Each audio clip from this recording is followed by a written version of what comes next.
That's true, probably. Okay. Welcome everyone to episode Oh 101 shit. of the Looks Like a Movie podcast. My name's Kevin. I'm here with Doug and Owen, and today we are talking about our most anticipated movies of 2025. But first, as always, we can talk about what we watched this week. Do you want to start this week, Owen? Yeah, I can. I didn't watch too many movies this week. I kind of watched a couple of short films at the beginning of the year.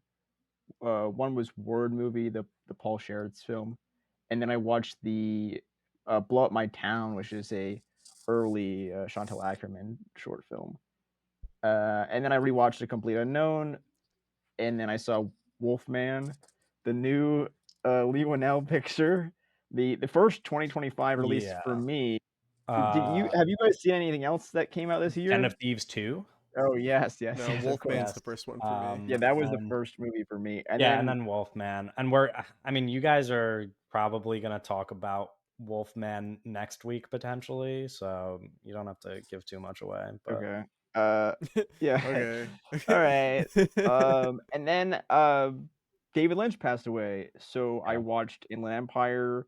That was kind of one that I remember. I was like, oh, I'm gonna watch this like maybe 2 years ago, and then I was like, I kind of put it off, and I've always been like waiting for like the perfect moment because I knew I was gonna like it, and I was really interested in like the digital camera stuff going on there.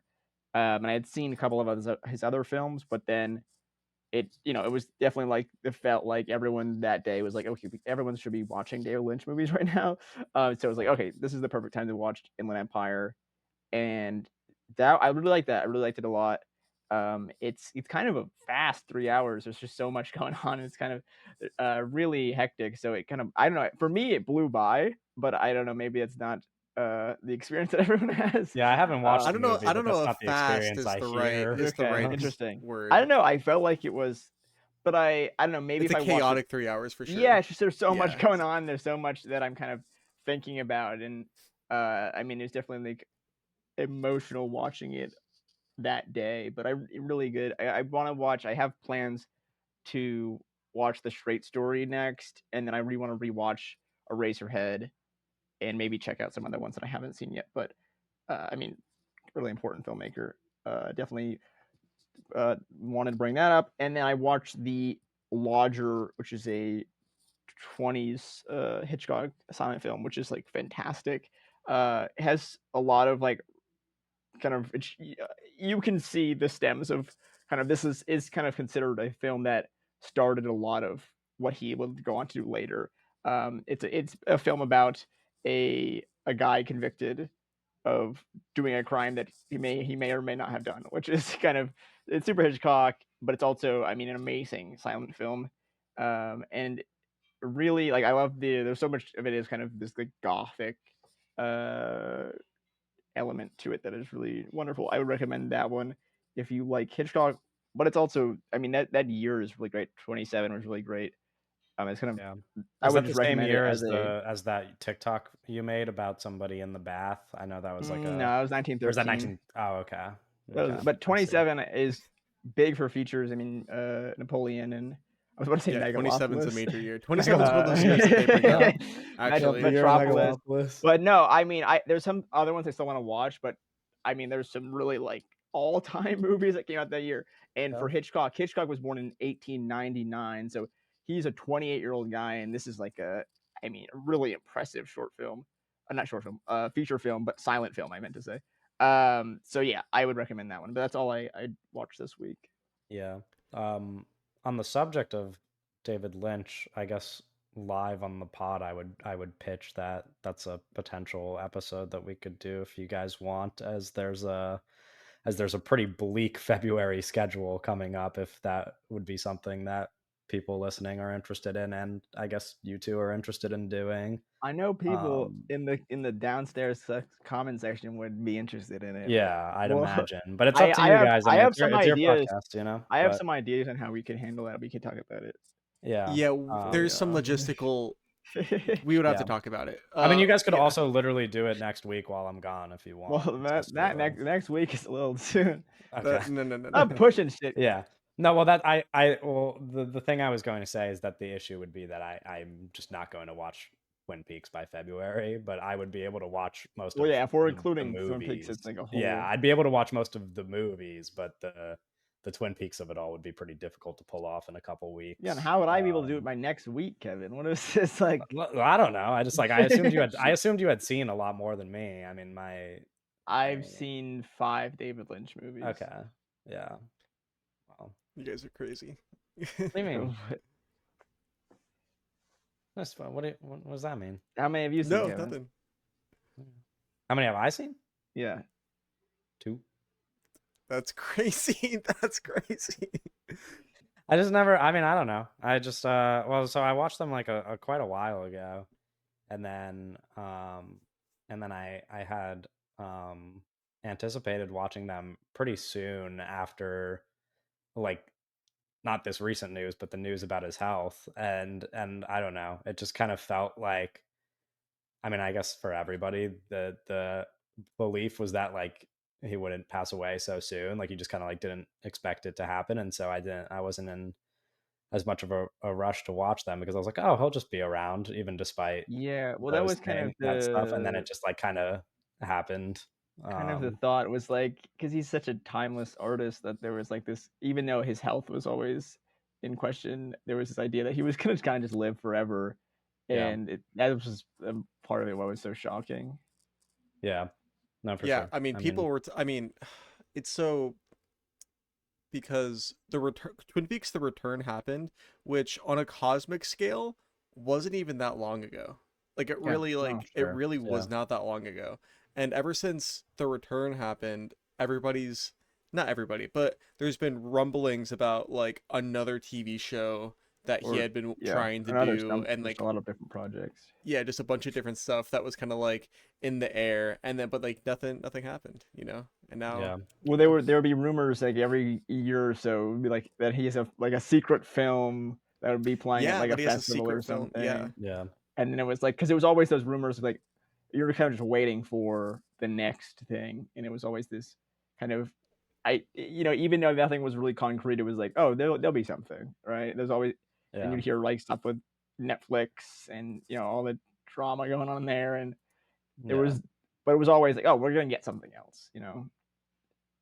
there'll be more art to be yeah. had. I for as long as I've been into movies, almost it feels like people have been talking about Wisteria, which is the like his TV show that like was supposed to be happening all like every year was supposed to be Yeah. happening. No, it is endlessly disappointing. That well, especially with like Netflix, he Yeah. apparently like Yeah, I mean that's was And that was like statement that they put actively out that in we don't have to talk production for about. something that well, yeah, I mean that's ridiculous. I mean, the fact that all this fucking garbage, and that's the thing with like, I mean, I don't know if were they involved with John. I'm not sure if they were involved with the John Waters stuff, but it's like you have so many of these great American artists who are getting up there in age and actively still want to create, and then Netflix would rather do like fucking, I don't know, some other garbage slop or give the Russo brothers 400. But the thing with David Lynch's movies, like you don't need to give him $200 million, right? Yeah. He doesn't. He's not gonna. It's like his movies are going to cost like this crazy amount. It would not hurt Netflix in any way to give David Lynch $30 million. It's so gross the way that all that stuff's handled and the way that kind of art is managed in terms of like these like legendary figures and kind of the way they're mistreated. Right. it is really upsetting, I think, to think about, because all of these guys are so old, and there really yeah. isn't like a class after them, to be No, honest. yeah, no. It's like it's like once they die, it's like, oh, like all of the great filmmakers are dead now, not like literally, like that's a very dramatic, like of course there's great filmmakers, but it's not the same, Yeah, it's no, not the same. I've said that many times is where I think there is a gap and there's like a weird like there was a generation that like it's just not there. I don't know.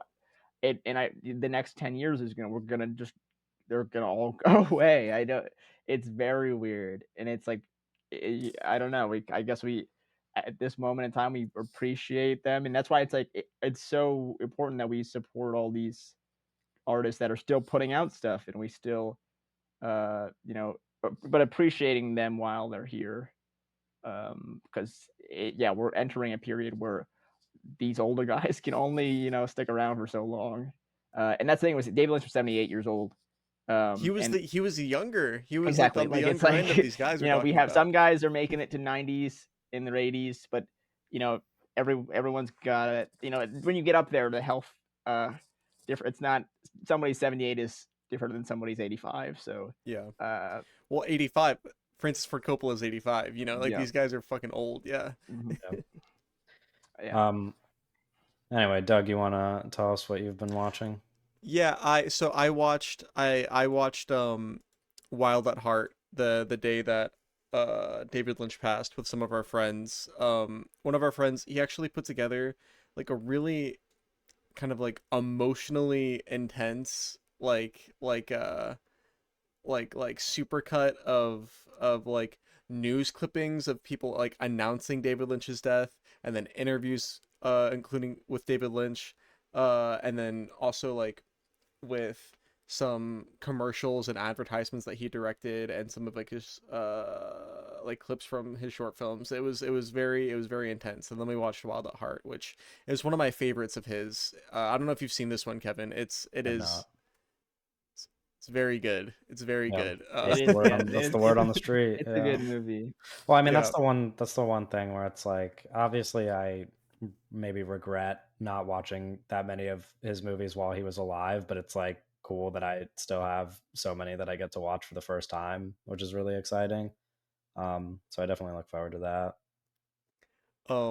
And Wild at Heart is an interesting movie because I think it might have been like the last American movie to win the Palme d'Or at Cannes. Didn't the I'm gonna say something that is ridiculous. Didn't a Malik movie win? Oh, was it? Wait, did the Tree of Life win? I was like, I don't want to like say this. I Is can pull up the wrong, winners but list. I'm pretty sure. I thought it was the Well, I mean, Tree of Life, is but I Anora might be not wrong. is No, so Anora not a that's the thing is Anora is the most recent, but like Oh, I you forgot said, about Anora too. it was Anora, and then there was a gap, and I don't Yeah, know if no, it that's was. what I mean. There was a really long gap where it was I like don't know American if it movies was. were Yeah, not I'm winning. Was it I'm the Tree of looking. Life? I think Was it it is the Tree of Life in Okay, 2011. Yeah. that's what I Okay. thought, but I Okay, wasn't okay, like I okay. didn't want to And be wrong about that. and then before And that, then it before was looks it like David well, Lynch? is Well, is Elephant an American Gus film? Van Sant. Yeah, that's yeah. Gus Van Sant's an Yes. Okay, American I didn't know if he man. was like, for some But reason I I don't know thought if he was that's an like American Canadian for a production. second, It but was in Portland, I think. yeah. No, well then Okay. Elephant is in 2003. Okay. Yeah, but okay, it's like okay. it's not. I mean, but Yeah, it is. no, I mean, it's not It wasn't common. as dramatic as I was framing it. Yeah, but still, but it's it is. not It's an common. important American film in terms of that award. Oh, and Like, then it's not between like then, one more if you guys want to do some trivia. 1994, because Wild at Heart's 1990 94. winner, 94 Oh, it was Pulp winner. Fiction. It is Pulp Fiction. yeah. Right, Yeah. right. So those are the That's crazy that I guess one. so. It's Pulp Fiction, Yeah, that's a Elephant, what and Tree number of Life, and in now that is that in Nora. Tarantino's filmography? Pulp Like that's Fiction? early. It's pretty That's the early. second movie. Second movie. Second yeah. movie? Yeah, that's wild. Yeah, that is Yeah. wild. That's wild, man. Because even Oh wait, with like also with Baker, the it's year that's like he's made a bunch of films. the year right after Wild at Heart, Barton Fink won the Coen Brothers movie. Oh, yeah, see, that's Bizarre. crazy. So I don't know anything. Anyway, Wild at Heart won. That's yeah. Wild also at the Heart year won before Palme. the year before Wild at Heart won, Sex Lies and Videotape won the Soderbergh movie. Oh, So, shout out. anyway, Yeah, but now I we're just mean, listing I Palme feel like winners, but- it's more rare now. No, it definitely. I mean, looking at that list, the post 2000s American Palme winners it's pretty short list. I forgot that no. Anora won the Palme. That's Yeah. You crazy. forgot that? No, I really It did is- forget it is that. kind of wild That's a that it weird did. fucking winner, bro. Yeah, a little bit. You have any But other yeah, movies? okay, and just very quickly, I watched Sing Sing in theaters. That movie's good. I will say, I think people, I don't really see. I don't think it's a major work in the way that some other people are seeing in Like it, a but I do Best think it's a Picture very film. sweet movie. And I watched Wolfman, which I guess me and Owen will do a whole segment on next week. Yeah. Yeah. Yeah. I also did not watch that much. I watched Morvern Caller, the Lynn Ramsey movie, because there's a Lynn Ramsey movie that might get drafted today, and I'd only seen one Lynn Ramsey movie There's before. certainly So a sure, Lynn Ramsey okay, sure, movie sure, that sure. is Yeah, going yeah. to be It's going to get drafted drafted. What I'm trying to keep it, you know what I mean. today. Anyway, I've only seen one of her movies, and she doesn't have that many, so I wanted to just knock out the rest of them. So I watched Morvern Caller, which is really good. And then I also saw Wolfman in theaters. Not my favorite thing in the world. I won't be on next week's episode, so I won't really have to talk about it. But I don't have too many things to say anyway. So that's probably fine. I rewatched Hard Truths, which I liked even more the second time I saw I it. really want to see this. I saw it at the festival, and it was lovely then. I mean, watching it in like a normal theater was like a little bit different because obviously when I saw it in New York, it was like the crowd was just like full of energy and everybody was laughing really hard and stuff. And like this time rewatching it, there was like only 3 other people in the theater with us, and for some reason my girlfriend and I were the only ones laughing at the jokes. Like the other people in the theater were just like not laughing at all, and I was like, I didn't know if it was just because the room was so empty or if they genuinely just did not think the movie was very funny, which is strange to me.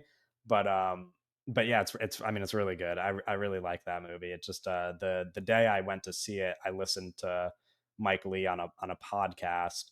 um and I just like love listening to that dude talk. He's just really cool. And speaking of like directors who are up there in age and probably um can't get too many more movies made. I mean, even on that podcast he mentioned that He's like working on another movie, right? he is, yeah. He says on the podcast that he's working on his next movie, but he said like something, something he mentioned was that I haven't seen much of his filmography. Hard Truths is the only the second movie I've seen of his, Yeah. but he mentioned on that podcast, I don't remember what movie he was referencing, but sometime earlier in his career, he made like a kind of, I guess, like larger scale movie, at least compared to his usual work. Yeah. But it was a period piece, and he mentioned that he has like that kind of like dream project that he wants to do now that would be on that scale, but modern, and he just can't fund it. And he said that his next movie that he's working on will probably be on the size of something like Hard Truths, which is like a really small movie. I mean, Yeah. Hard Truths is like, it looks like a COVID production. It takes place in pretty much like an apartment building and like a couple stores, and there's like 6 characters. Like it's it's a really small production. So and that's I guess the plan for his next movie. But obviously, similar vein, it's sad to hear that he has this kind of project that he really wants to work on that probably Yeah. would still be like a fraction of the cost of a 100-200 million dollar like No, huge yeah, movie, it's like, but would be bigger I than don't know, maybe whatever Hard Truth's budget maybe Mel is. Gibson and John Voight can help him out. Right, yeah, maybe. Maybe. I mean, he's not an American director, but yeah. Oh yeah, true. They're not He's gonna help him out. They're yeah, not gonna fucking help. he's making British movies, but Yeah, they don't think about him. yeah, but yeah, so I rewatched that. I really liked it. I watched Sing Sing as well, like Doug did. I probably liked it a good deal more than Doug, but I guess I'd agree. It's not like my absolute favorite movie of the year, but I do think at least how it's being talked about as far as award season goes, I definitely agree with the sentiment that it's a lot more deserving than some of the other movies that are in the race. Um, like I Low definitely bar. Like well, sure, yeah, but that's what I mean. It's like it's very possible now, at least, and we don't really have to talk about Oscar stuff because you guys actually might have to talk about that next week as well, since the nominations come out on Thursday, I believe. But So all the voting is done. Is that true? the yes. nominations Well, because that are is I don't know if done. we'll talk about it later, but like I think that's kind of interesting the way that like we're still kind of Yes, learning more and stuff but about the these voting movies, is and not the voting is not done. done. So the nominations are done, but They the voted voting for the isn't. nominees. That's Okay, done, I see. And and then the it's a nominations are separate announced voting on that Thursday. happens. But then they separately vote for the Okay. winners. Yeah. So Okay. like Okay. how it works, my understanding is like all of the different like guilds, like the Yes. different like specific like they vote within Yeah, they vote for themselves. the Yeah. nominees. Yeah, and Yeah, then they all everybody nominate votes. within Yeah. themselves, and then everybody votes for everything once the nominees are Yeah, out. Okay. correct. Yeah. And so those nominations will be out on Thursday, but it's looking more likely that Sing Sing is potentially left out of the Best Picture 10. That would be crazy. Actually, Sing Sing and Nickel Boys were both left out of the PGA 10, which at least in more recent years has been pretty spot on in predicting the Best Picture lineup.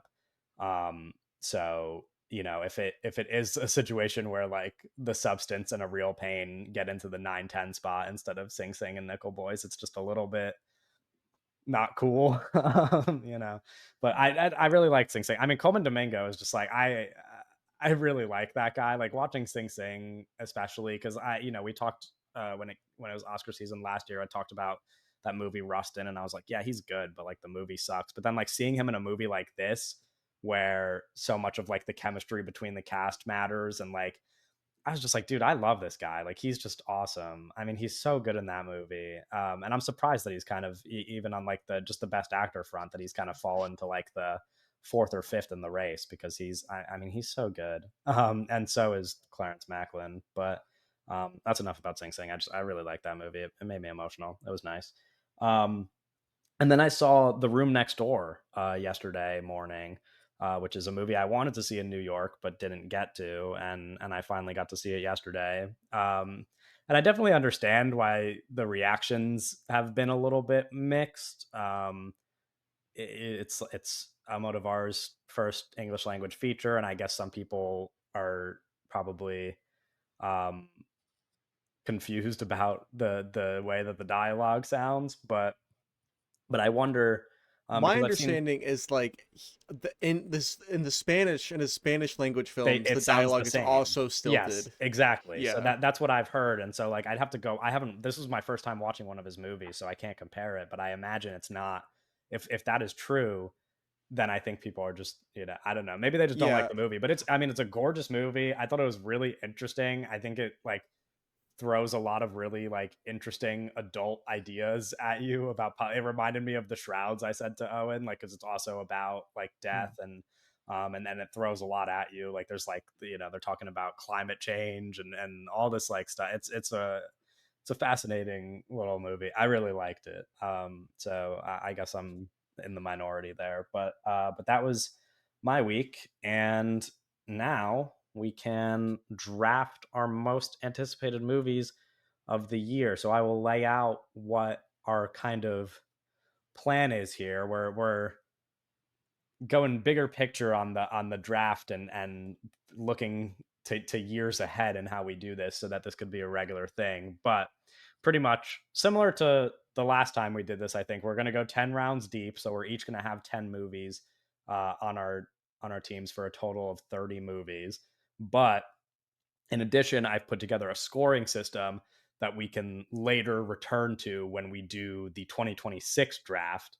And so whichever one of the three of us scores the most points by the time we're recording the 2026 version of this episode will not only be able to determine next year's draft order, but also if any of the movies that you draft today go unreleased in 2025, you will get to choose one of or all of or as many as you want of those movies to automatically be on your team in the 2026 draft. You could pick and choose which ones you want to keep on your team next year. And then of course you get bragging rights for just like winning the draft, but which I guess is the and I'll use most those important. Right? Yeah. So the winning the draft comes with some perks, but anyway, the scoring system that I've set up, it's a little bit complicated, but it's pretty easy for the most part. I think most of the listeners will be able to understand what's going on here. So we're gonna get. Is that The Substance? The Substance. Is that a YouTube play button? Yeah, Owen was holding up it's the movie. Oh.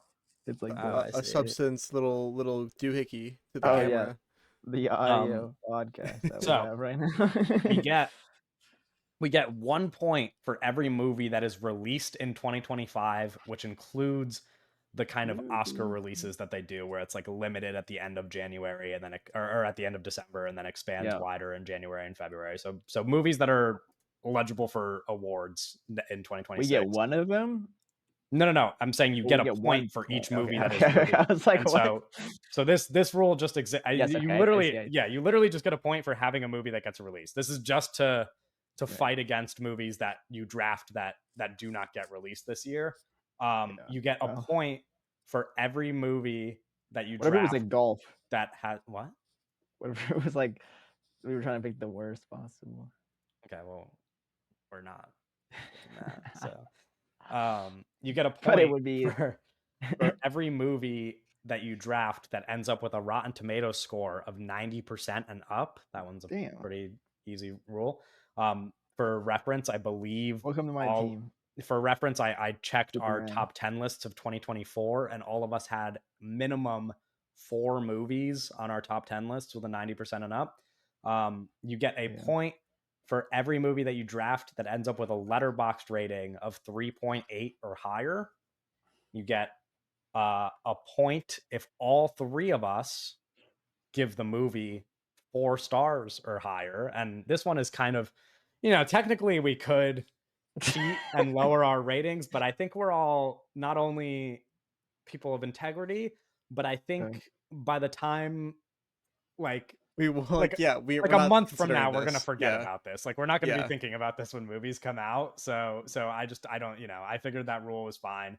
And also in addition to incentivize people to draft movies that could have lower ratings in other categories, you get an extra point if all 3 of us rate it 4 stars and higher, but its letterboxd average is a 3.0 or lower. So this is like a, Megalopolis or Trap or whatever. And then you get a point if the movie you draft doubles its reported budget at the box office. So if the movie's made for 10 million and it makes over 20 million, then you get a point for that movie, or so on. And then you also can lose points, minus 5 points if you don't have at least 2 of your 10 movies make $100 million at the global box office. So that means you have to draft like 2 potential blockbusters. Minus 5 points if 4 or more of your movies are rotten on Rotten Tomatoes, which is, I don't know that that's very I'm likely. shooting for rotten. And then you get minus 5 points if all 3 of us rate it 2.5 stars or lower, as opposed to the 4 stars and up. If all 3 of us What if rated a 2.5 or below, then 2 people see the movie?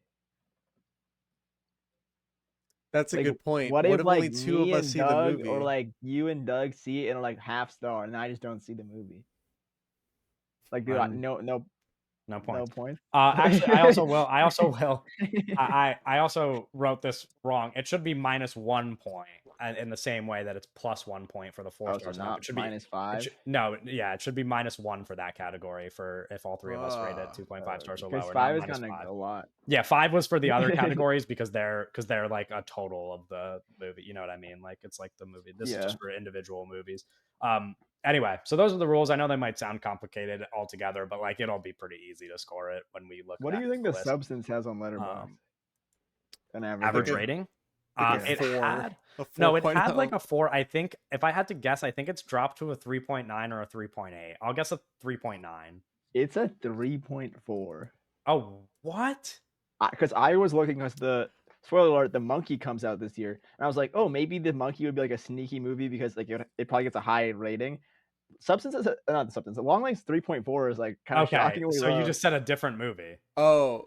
You just said The Substance, and you're talking about Yeah, you said Longlegs. The That's why I Substance. guessed. Okay. I would have guessed that Longlegs was. No, I movie. said Longlegs. No, you didn't. You said The Substance. No, roll that back. Roll that back. You can roll that it back. You said The Substance. We could roll it back. That's why I guessed such a high rating. Oh, come on, guys. Yeah. No, Longlegs is totally different. But no, that's also Longlegs. 3.4 is lower than I thought for low Longlegs. Yeah. No, I would have. When you guys were saying 4, I was like, what? No, yeah. I mean, well, because I thought you were talking about The Substance. So. No, because I'm talking about the Longlegs. Right. Because those are not the same movie. Yeah. Oh, anyway, this is a great. We're amazing at doing this show. The Substance has a 3.8, by the way, just for prosperity's sake. Okay, so that was close. Okay, so I am going to pull up. I'm going to pull up a wheel and spin it for The Substance 5 stars. Our draft order. Are you guys ready to determine who goes first? Yes. These first couple of picks are going to be crazy. Yeah. Okay. I'm clicking spin on the wheel and turning it around. Who's blue? And the first pick is Owen. I'm First blue. overall pick. Okay. I'm going to take Owen's name off of the list. So it's up to the wheel to decide who goes second and who goes back to back here. Clicking spin, You don't want and second. You don't want second. Doug is Yeah. second. I get back to back. Okay. I kind of do 1 second. No, I you mean, want he second? probably does want second What do because, you well, want now I'm second? screwed because No, there's a back to very back. there's a very obvious movie to select in the over $100 million category that will Well, not make it to my number 3 picks. This is true. This is what are true. we talking what can you What do do? you mean? What movie? All right, Owen. What a First movie. overall pick of the 2025 movies. What are your movie do you want? It's your pick, dude. It's your pick. Avatar 3. Yeah. Oh, MD. Come Who on. could have seen this coming? Come on. This would have been all three of our for Come draft on. sakes Consensus probably. overall. Yeah. Draft, overall it's pick. It's because- definitely like It's like drafting Yeah. Cooper Flag, man. Yeah, I it's don't know. because of Yeah, how it's many just- boxes it checks. It's not I only gotta have it. only checking off the box for 100 million at the global box office, but it's also probably going to be above a four on all three of our ratings. Although I will say, the first two Avatar movies have less than a 3.8 average rating on Letterboxd, so it will not check that box probably unless No, people this like one- it even more than this the first this two. one's gonna have a No, it's 4.1 not. average, bro. This one's there's whisperings on the streets. Yeah. They're- I haven't checked what their Rotten Tomatoes scores are. Do we know what the Rotten Tomatoes averages are for the first two Avatar movies? I doubt they're above 90. 90 to be is honest. very high. 90 is very high. Yeah, the first Avatar has an 81%, and The Way of Water has a 76%. So neither is above 90. What So the- yeah, that is technically, disgusting. no, but technically that means it's maybe not completely the consensus number one overall pick, but it's certainly the best movie to draft that will make over $100 million. Had to have it. It's also just gonna be like probably the best movie of the year, to be honest. Sure, Well, yeah. that's what I was like unsure of like what movies I would pick to be like for sure bets to make money, and I was like, I mean that's Right, how yeah, I the was like, list- I I wanted I have more. another one. Now the list gets tough pretty fast, but Doug is probably going to take the next best option at number 2. If I had to guess, Doug, what is your number Yes. 2 pick? Number 2 overall, I am selecting Mission Impossible: The Final Reckoning. Yeah, Okay. saw Yeah, that that. wasn't even on my radar. Yeah, well, That's that's okay. why I am kind of That's that's why I didn't want third pick, because I was like, as long as I have a top 2 pick, I get one of those two movies. Oh, okay. But Yeah, now I don't get- even know what I would have picked it too. I'll be honest. Now I get neither, and I'm gonna be honest. The options here moving forward for 100 million, I probably just don't have to rush to take my $100 million+ movies now, since you guys took the two big ones off the board. Is 100 million? How many movies made $100 million this Yeah, year? I was looking at that when I was picking that rule, and it's funny because if you look at the 2024 box office, I could read you guys some of the movies, but when you It's a look lot at of the kids' movies, movies, probably, right? yeah, when you look at the movies that made over $100 million worldwide, there's about like 4 or 5 of them that are movies that we even kind of enjoyed. I can read you some of them. Dune Part 2, the 4 movies above Dune Part 2, we either don't like or are kids movies. There's Wicked, which we all didn't really like that much. Gladiator 2 did cross that. Beetlejuice did cross that, which I know Owen likes quite a bit. Kingdom of the Planet of the Apes, we all liked a decent amount. That's over the number. Twisters is over the number. It's IP stuff. What was that? IP stuff. It's a Yeah, names. I mean, yeah, most of these movies I'm skipping are movies we either did not care enough to even watch, or we just straight up did not like. Nosferatu crossed the $100 million mark, so that is a movie that we would have at least drafted in something like this, or maybe we even did. It's a movie, yeah. We did this last time. That's a movie Long we all Legs. watched. Long Legs, speaking of, did cross that Long number. Legs. That's interesting. Okay, so but- it's not that crazy, to be honest. It's not like that crazy, but a lot of just these like movies. a movie also, that has done well. Like, Furiosa is worth mentioning. Furiosa as well crossed that number. Okay. There's and that movies. movie flopped. Smile 2. I like Smile 2, but again, it's like I Okay. don't know. I don't So like any successful studio film, We'll just Sure, cross that yeah. then. It But I seems mean, like. but we're talking about there are 38 movies on this list that made 100 million worldwide, and I think the number of movies that we like is somewhere between 7 to 10. Yeah, So but you're for gonna draft you know, movies I don't it's like, so a it's fine. yeah, Yeah, exactly. you're gonna draft. So, I'm gonna draft some movies that you might but you have a have question to be or sure two that they about. make the 100 million is my point. They're making it. Um They're making it anyway, and more. with my number 3 Day pick, one. because I do not have to worry about those two blockbusters anymore. I'm just going to take my most anticipated movie of the year and select Kelly Reichardt's The Mastermind. I'm excited for this movie a lot. Yeah, I know it's might high. make a lot. What? Do you think What? Flight Risk might have like a spike because he's the What, at the box ambassador of office? Hollywood now? Oh, Yeah. Hollywood. Yeah, Do he's you Hollywood's think? ambassador. Yeah. Yeah. Do you think I'm that surprised Mark Wahlberg isn't on the committee as well. You don't need a pilot. I think he doesn't fit the age range. The Mastermind, obviously, Yeah. super. This cast, like Josh O'Connor, Alana Haim, Josh Magaro. That's, oh my gosh, what a trio of dudes at the top of that cast list. Yeah. But this her making what seems like to be like a genre film about a heist, maybe a thriller, is so interesting. Yeah. That's No, it's so awesome. interesting. I like, I'm so excited for this movie, and I want in an ideal universe, I would take this in like the 3rd or 4th round and like wait for it, but I know that Doug wants to draft it, and so that's why I do. Yeah, I want this movie. That's why I'm just getting it out of the way now. And with the second of my back-to-back picks, I'm kind of torn between two movies, especially thinking about what would score me more points here. Because I want to do something really mean to Doug, but OMG. um, You know what? I might not even pick the movie you're thinking of, to be honest. Doug, you're going to pick this. Doug, you're going to pick it. Doug, I don't know what movie you think I'm thinking of. I don't know what movie you're thinking of, There's but no way you're not selecting the movie that I am referring to. Holy I can guarantee Who knows? I can guarantee you that unless you're a theory and not picking, unless you're a troll, it's not gonna come out this week. I think we are now on the same page. Yes. Okay. I'm gonna play it safe. I'm gonna pick a movie that not only has a release date, but that I think fuck off, possibly could make the $100 million mark. I'm going to select Mickey 17 with the second of my back-to-back picks. Yeah, I was very close to selecting another movie that I will announce when. Why you would have picked anything else? Yeah, so like the Mickey 17 is the obvious pick there. For it should like that's the obvious I think 3rd overall pick probably. Yeah. Yeah, it's so obvious that. But I will also say it's kind of this might not win like any points. No, well, I think you don't think it'll make $100 million. No, it's risky, but yes, I think it will at least cross the $100 million mark globally, which should be good enough. You think we're all gonna hate it? What if it lost points? What if we lost points? It's possible. Listen. The thing is possible. The thing is, I don't. There's no way that I give it 2.5 stars or lower. I don't think that will happen. Because you want to save your points. No, because I don't think that I'm going to dislike the movie. I'm sure I will find something to like about it. What if it's like morally like appalling? I don't think that's going to be what happens.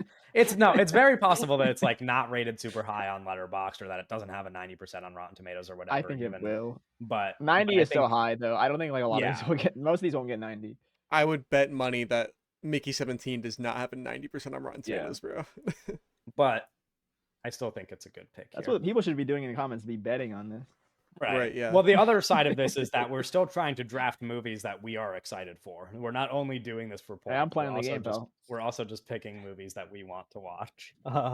So anyway, that brings it back to Doug's second pick of the draft. Now I don't even like. Now it's like I don't know, man. So this is tough because, how many of these movies are going to come out?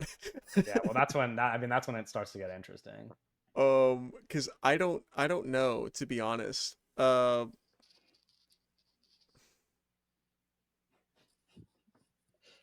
I don't even know what I want. Yeah, I don't even know what I want either. But I think you should still take that movie that I was referencing that might not come out. It seems like that's a movie that not only are you excited for, but would check a lot of boxes. Are you really pushing that? I I think he literally should. I think he Round should two. take it. not no. Round two is Hold on. nasty. If he doesn't take work. it, I'm taking it when it comes back to me. Okay, everybody Yeah. calm the fuck down. Everybody calm down. Jesus No, Christ. well, Doug We're will all have- fighting over Doug my will favorite have- director right now. This is a little this is Doug will much. have two things to do. I think fuck, maybe I should just take it though, to be honest. I'm looking at this. This is tough. There's like not I don't think there's an obvious pick here. I think there is. There is. Is I just there? invented one. Yeah. I think it's the movie that I'm talking about. It's guaranteed probably that all of us give it 4 stars and up. So you will get points for it. It'll probably have a high Rotten Tomato score, even if the Letterboxd score is not there. And it's the fucking movie you're most excited for, which is what matters most. So And with all that in mind, you're gonna take something else. Okay. I am going to be selecting ooh, I don't know. Just trying to get in his head a little. I'm trying to You are getting in my head. I don't like it. I don't because this is because getting in your head is gonna help with my draft picks too. So it's either this movie makes it to me or by you drafting it, I just get one of the other movies I want. You know what? I'm selecting Marty Supreme. Fuck. Wow. Fuck. Marty Supreme, if the viewer Wow. does not know, No. is the new movie written and directed by No. Josh Safdie, starring No. Timothy Chalamet. No. I think That's this is coming out probably No. a good shot at the $100 million mark. Oh, I think it is too. It has the uh, fucking biggest movie star in it. Yeah, and also Tyler the Creator's in this movie, Yeah. which I think literally will move the needle actually. And the guy in from terms of, Shark like, Tank. And this movie has a date. It is coming out this Christmas. It's coming out this yeah. year. It's Yeah, Timothy. It's also Magic probably going to be Gold good. Christmas. That's the other. Yeah, thing. no, but on historically, the Timothy Chalamet movie that comes out on Christmas does well. Makes Yeah. $1 billion. Yeah. No, that's what I was. Wait, gonna say. what's the Complete Unknown box office at nowadays? a lot. Well, with Owen now seeing it 5 times. Yeah, Um, that was. Oh damn. Fuck. You've seen it 5 times? No, you've seen it 3 times, Yeah, right? he lied to you. Okay, let's see here. It has made 58 million worldwide. Yep.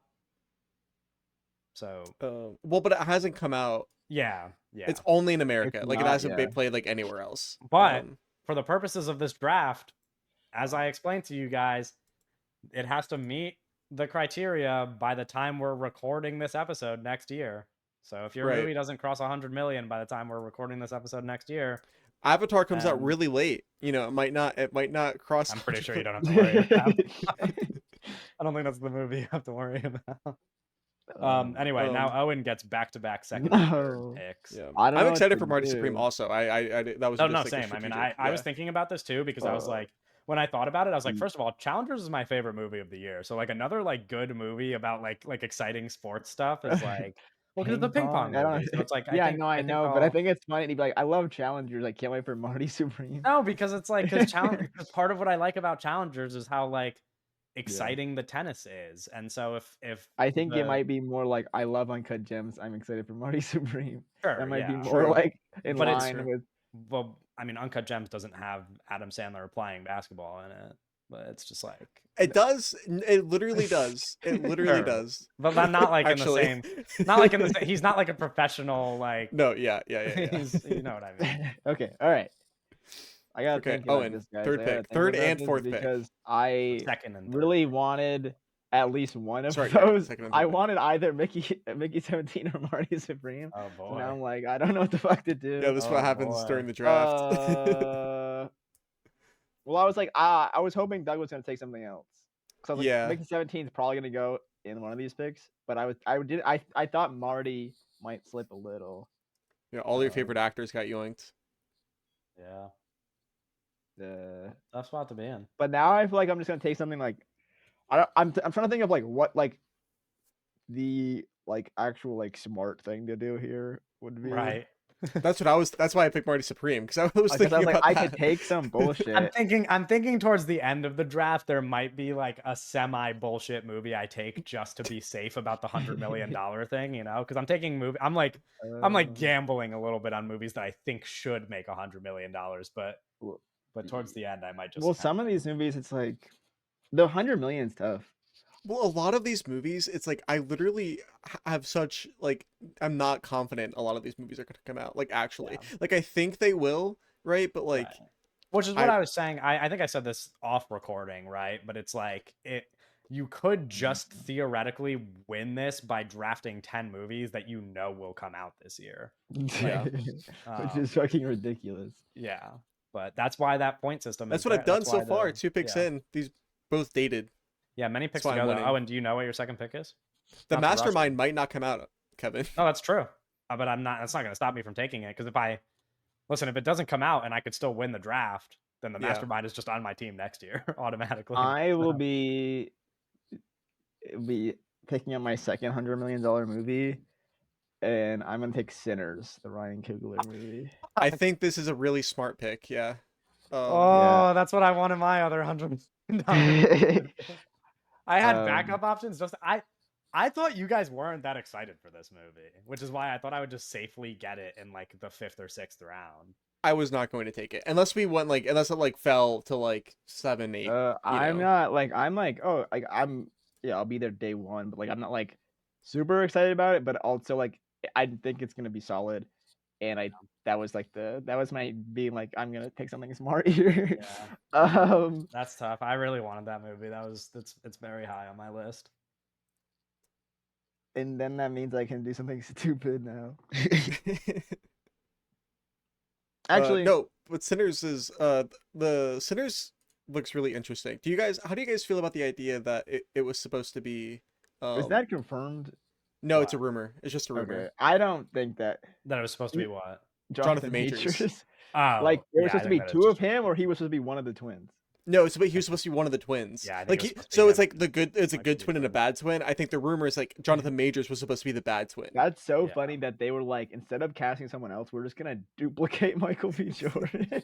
Yeah, I think the rumor makes so much sense watching the trailer, but like it's I don't know. Yeah, but I don't know. I really like the idea of just using Michael B. Jordan. My second pick is going to be yeah. After the Hunt, the Luca Guadagnino. Dude, he's taking my picks. He's taking my picks. Yeah, we have to have a conversation about this one. Yes. It might not come out. Yeah, it might not come out. Well, I thought the conversation. What is the conversation we're having? I thought you guys were going to talk about the fact that it's not shot by Sam Bhumukti, probably. Oh. But it is shot by the guy who did. It is still shot by somebody who knows how to shoot a movie. The guy by the guy who did Belly, bro. No, it's actually the cinematographer for this. We've talked about this off mic a lot. We talked too much, guys. We talk way too much in our lives. But we had a long conversation about the cinematographer for this off mic. It's Malik Hassan Sayed, who shot He Got Game and Belly. Right. But he's really like he doesn't shoot movies. Like this is like it's a big deal that he's shooting this movie. Yeah. I know. I guess I just meant that's also just like the whole. No, nothing. I just meant about that. Just about the movie. Like we're recording a podcast here. Like sorry, I thought like there was something bad. Less important, but it's also written by a first-time writer, which is interesting. But also, Koritsky's was a very new writer with Challengers, so like. But the Koritsky's Challengers was a Blackboard script that had. This is also like a spec script. But this is a spec script. That's different though. Like this Nora, I looked into. I was like, Nora Garrett. This is a first-time writer. This is like not somebody that even like works in the industry, or like she like works in the industry, but she's like not like. It's so unnotable. I think she's worked on some TV stuff, but it'll be interesting. I know. I'm curious, but also like the story is like it's got my Julia attention. Roberts' career role. They're saying. Yeah, they are saying that. They are saying that. Doug, your third pick is on the clock. By the way. Okay, well, if Owen's picking After the Hunt and Kevin's fucking twisting my arm, I'm picking. I'm gonna pick The Phoenician Scheme, directed think by it's Wes Phoenician. Anderson. The Phoenician. You're right. It's the Phoenician Scheme. I can't read the Phoenician Scheme. Directed Yeah, by Wes this is what I Anderson. wanted you to pick. I mean, listen, I get the. It doesn't even I have a poster on Letterboxd yet, but so um, okay. Here's the deal with this I movie, get the right? concern. It it was shot last year. It was shot last year. And that's what we know. That's what we know about the status of this movie. Is that it was shot last year. I was doing Right. some research, and so Asteroid City came out because there's like gaps between his movies, bro. It's like Yeah. Asteroid City came out in 2023, and but it was shot in 2021, so it did not come out the year after it was shot. But then I was looking at it, and the Grand Budapest Hotel was shot in 2013 and then came out in 2014. So I don't know. But also with Asteroid City, there was also like the shorts and stuff. So like maybe that like extended kind of like the post process because he was doing a lot of stuff. I don't know. But I cannot let you take this movie. Anybody else take this movie if it does come out. So that's why I'm selecting it. I was about to Um, take it with this next pick, but you made my life a little bit easier by Yeah. scooping that. So Also, what the movie's about, it's like my understanding is Benicio del Toro Michio? uh is like a spy in Paris or something. It's like yeah. and Michael Cera is one of the leads, which is Oh exciting. yeah, the cast is ridiculous. Like Michael Cera Um, is one of the leads. It's Tom Yeah. Hanks and Scarlett Johansson are coming. It's like a Wes Anderson movie. Yeah, no, very cool. I'm going Yeah. to. I'm kind of stuck between three movies here, but I want to kind of play, and I get two picks, so I do get to get two of them at least. I want to play it a little bit smart though. The first movie I'll select here with my third pick is the movie I referenced earlier, Lynn Ramsey's Die My Love. Yeah. But the second movie here is a bit of a predicament. I've got on my ranking of most anticipated movies, the top three have been taken already. The 4 and 5 spot are both still available, both of which are movies that Doug probably would take with one of his next two picks before it comes out back around to me. And so I know that I could only get one of these right now. And I'm just going to take the movie that I think I will like more, which is Julia Ducournau's Alpha. Okay. Interesting. Here's the other thing about this movie. Also might not come out this year. No reason to think this movie comes out this year, to be Yeah. honest. Yeah, which is fine. I'm taking risks, you know. On the back half of the draft, I could take movies that I know will come out, but But now, if I did have to make a bet, seeing I think as it will. Julia, her last movie won the Palme d'Or, I would bet that this movie is going to play at Cannes this year, to be honest. Yeah, and also in addition, and doing some research, I learned. Listen, Letterboxd average for her for the last two movies not great, but both Raw and Titan have above a 90% on Rotten Tomatoes, I was and pulling this out yesterday. yeah, and I think it's very likely that we all like this movie. So I think this is a solid pick here. That's if Owen watches it. Owen, you haven't seen Titan, No. right? I've And- seen you've seen Raw. Raw. Yeah, you've seen. I know because didn't we? I feel like we watched that together. No? I think we watched Maybe. Raw We did, together like, a watch years party ago, like together. 3 Yeah. years ago. yeah, Like, yeah. Yeah. So I Anyway, feel like it's been, I'm pretty confident in this pick. Yeah. So my two picks are Die My Love, the Lynn Ramsey movie, which stars Robert Pattinson and Jennifer Lawrence. Very excited for that one. And then this movie, like I said, Julia Ducournau's next movie, Alpha, which the plot synopsis is quite similar to her last two movies, at least. So people who are fans of those probably could expect to be fans of this one. Which brings it back to Doug for a fourth pick. Okay. This is actually really good.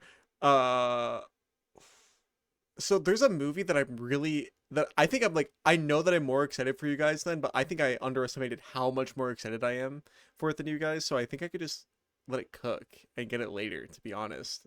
I which wonder if is crazy. You might just pick it next time it comes back to you. To be no, honest, I wonder if I um, know what I think I have a guess, but I don't want to say it, and because I don't want to put a movie out there that would well, it's something encourage that I've somebody to talked draft about. it Yeah, early. it's just something I've talked about in real life where I'm like, this movie looks really good, and you guys are like, yeah. But uh, I'm gonna do something. I think this is. I think it's kind of.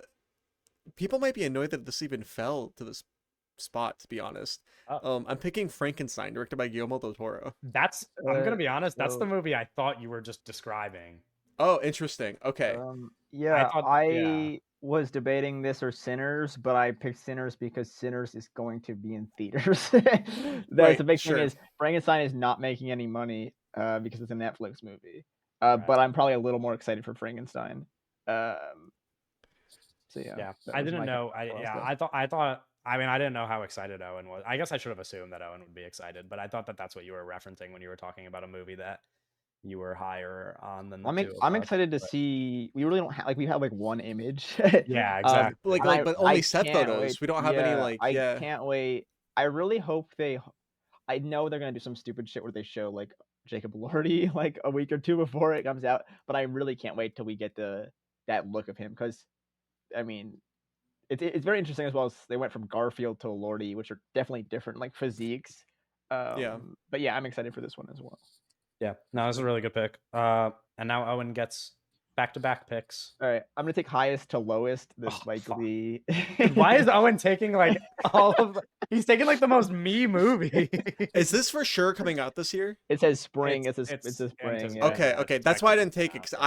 I didn't know what the status of this No, was. but Owen is Yeah. literally picking like my entire like list right now. Your All right, last let me three write picks that. have been like the movies that I was Highest anticipating getting pretty easily. to lowest. Okay, and then That's a good pick. I will be Really good pick, taking obviously. Blue Moon, the Richard Linklater movie. Okay. Okay. Wait, Interesting. I don't even know about this one. What? Ethan Hawke. There's two There's two Richard Linklater movies that are coming out. supposed to come out this year. Okay. Blue Moon is one of them. The other one is still on the table for somebody to draft. Okay. But Blue Moon is Ethan it's Hawke, a Andrew Scott. yeah, it's a biopic and it's said that it's a passion project of both Linklater and It's Ethan about Hawke. the Oklahoma, the musical, and Yeah, it's the guy who it's about invented all the that. yeah. I think it follows them on the opening night of Ethan the Hawke, musical. Vic Wally, Yeah, Andrew Scott. it'll be I good. like those Probably. guys, and I like Richard Yeah. Linklater movies. Yeah, no, this is a good pick. I would just was this wasn't super. Yeah. Okay, I wasn't thinking about this one. It's back to me. It is back to you, and I'm kind of really nervous about what your next pick is. Well, here's the thing. I think in this zone we're in, it's like there's movies I kind of am considering taking that I just don't think you want. So now I'm like, oh, should I just not even take these movies? You know? But then I'm like, oh, but I don't want Yeah, you but to then take you don't them. know if you you don't Yeah, know if exactly. you're like That's the thing. risking That's it, the and then all of thing. a sudden, yeah, I know what you mean. Like there's three movies right now. This is tough not having back to backs. There's just three movies right now where I'm like, I think it would be smart to take any of these three movies with this pick, but I I want all of them. That's my thing. I want all of them, and I don't want you to take any of them. Uh, Oh, I get that. Yeah. so I'm going to select. This is the second because I have my list pulled up where it's all ranked. Kevin probably also has my list pulled up, but like where do, yeah. all of my the movies are ranked by how excited I am for them, and this is the second highest one that I have that is still available. Oh, I am don't do selecting. that. I'm selecting no other No. choice. The new Park Chan Wook film. Park Chan Wook. You could make a really compelling case. The most What the talented fuck? filmmaker alive. What the fuck? That was spoiler. My next pick. Okay, I'm so happy I took it because I really wanted it, but I didn't know. Yeah. Okay. Yeah, no, that is. So when I hinted at the thing before where I was picking between two movies that were 4 and 5 on my list, number 4 was Alpha, and number 5 was No Other Choice right behind it, and I went with my gut and picked Alpha, but I should have. The thing is, I Okay. think if I picked No Other Choice, you would have taken Alpha, right? Hard to say. Probably. Yeah. Okay. So I'm happy with my pick, but man, I'm really excited for No Other Choice. That No, yeah, this movie this has sounds like awesome. And it's such a like good concept. It's like, especially for the yes. director. Okay, so let's like for the viewer, the listener probably doesn't even know, to be honest, because like nobody's Right. it's so early, nobody's talking about it. It's the synopsis on Letterboxd is after being unemployed for several years, a man devises a unique plan to secure a new job, eliminate his competition. It's about a guy going around killing people. Yeah. It's a new Park Yeah, Chan-wook I mean, movie coming it's off gonna of be it's gonna be coming off awesome. of what's it called? Decision to Leave, which one of the craziest looking like contemporary digital films like ever. In terms of just like he's just trying stuff. And he's like trying stuff that's like really hard to do just because he's a talented filmmaker. Yeah. This is very exciting. Um, Sleeper like best movie of the year contender. I agree. I am going to select here a movie. I want to, because of my previous picks, play it a little bit safe because obviously it's possible that Alpha doesn't come out and it's possible that the Yeah. Mastermind doesn't come out. And so I don't want to be No, shooting no, no, no, no, 50% no, from no, the no. field. I need it to be more like closer to 70 or 80%. So I'm going to Mhm. select a movie that we know is coming out, and not only is it coming out, but it's coming out quite No, soon. no, no, no, no, no, no, I'm no, going no, to no. pick Steven Soderbergh's Black Bag. No! No! This is what I almost picked. Just This is to what I get was back at talking about. Doug. Just to get back at Doug for stealing No Other Choice. We're playing the game now. It's No, not. no, This no. is personal now. Yeah, so when I selected Frankenstein, this is the movie I was talking about, where I was like, I don't know how excited you guys. Like, don't know Oh how yeah, excited you guys are for not this because excited I am for the new. I feel like we super. talked about this off pod.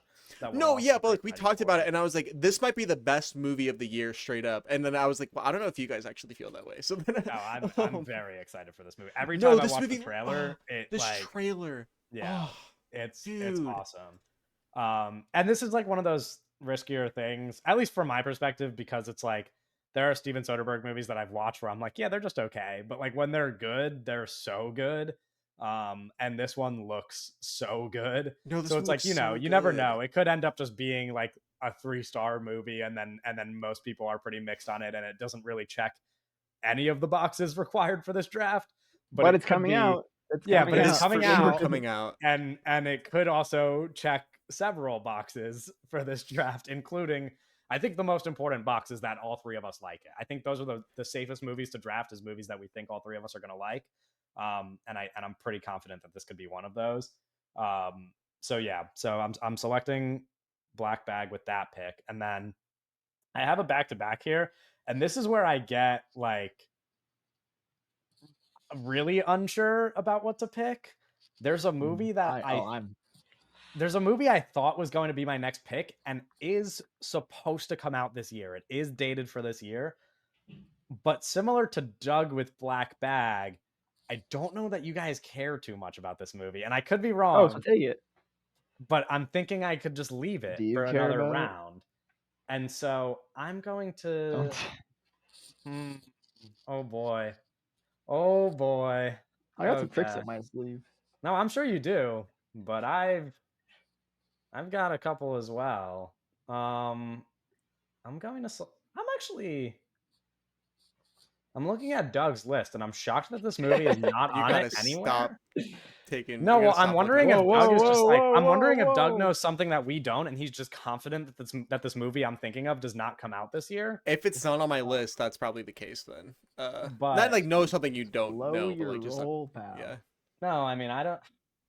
But I wanted to just kind of take it because I know Owen's also excited for it, and so it would be good.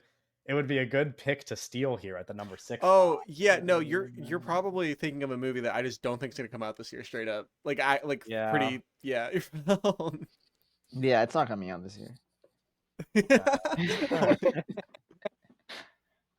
Yeah. Okay, Yeah. I'm going to fuck. Okay. Bro, just take it. Actually, it's crazy. Yeah, you should take it. This is probably where it should get taken. Sure. I'm gonna take Mother Mary, the David Lowery movie. Is that not what you Yeah. were thinking of? That's not what I was No, thinking that of. was what I was thinking of. Yeah. No, that's not what I Owen was thinks thinking I was of. thinking of a different movie. I don't know what But- movie you thought I was about to take. No, No, Mother that's- Mary, great pick, great pick. That is a great pick. Hey, I yeah, don't great think pick. it's coming out this year though. Yeah. Yeah, I don't know we're what gonna lose now in I'm the draft. confused about what movie Owen thinks I was thinking of. Mother Mary, great. Can't wait.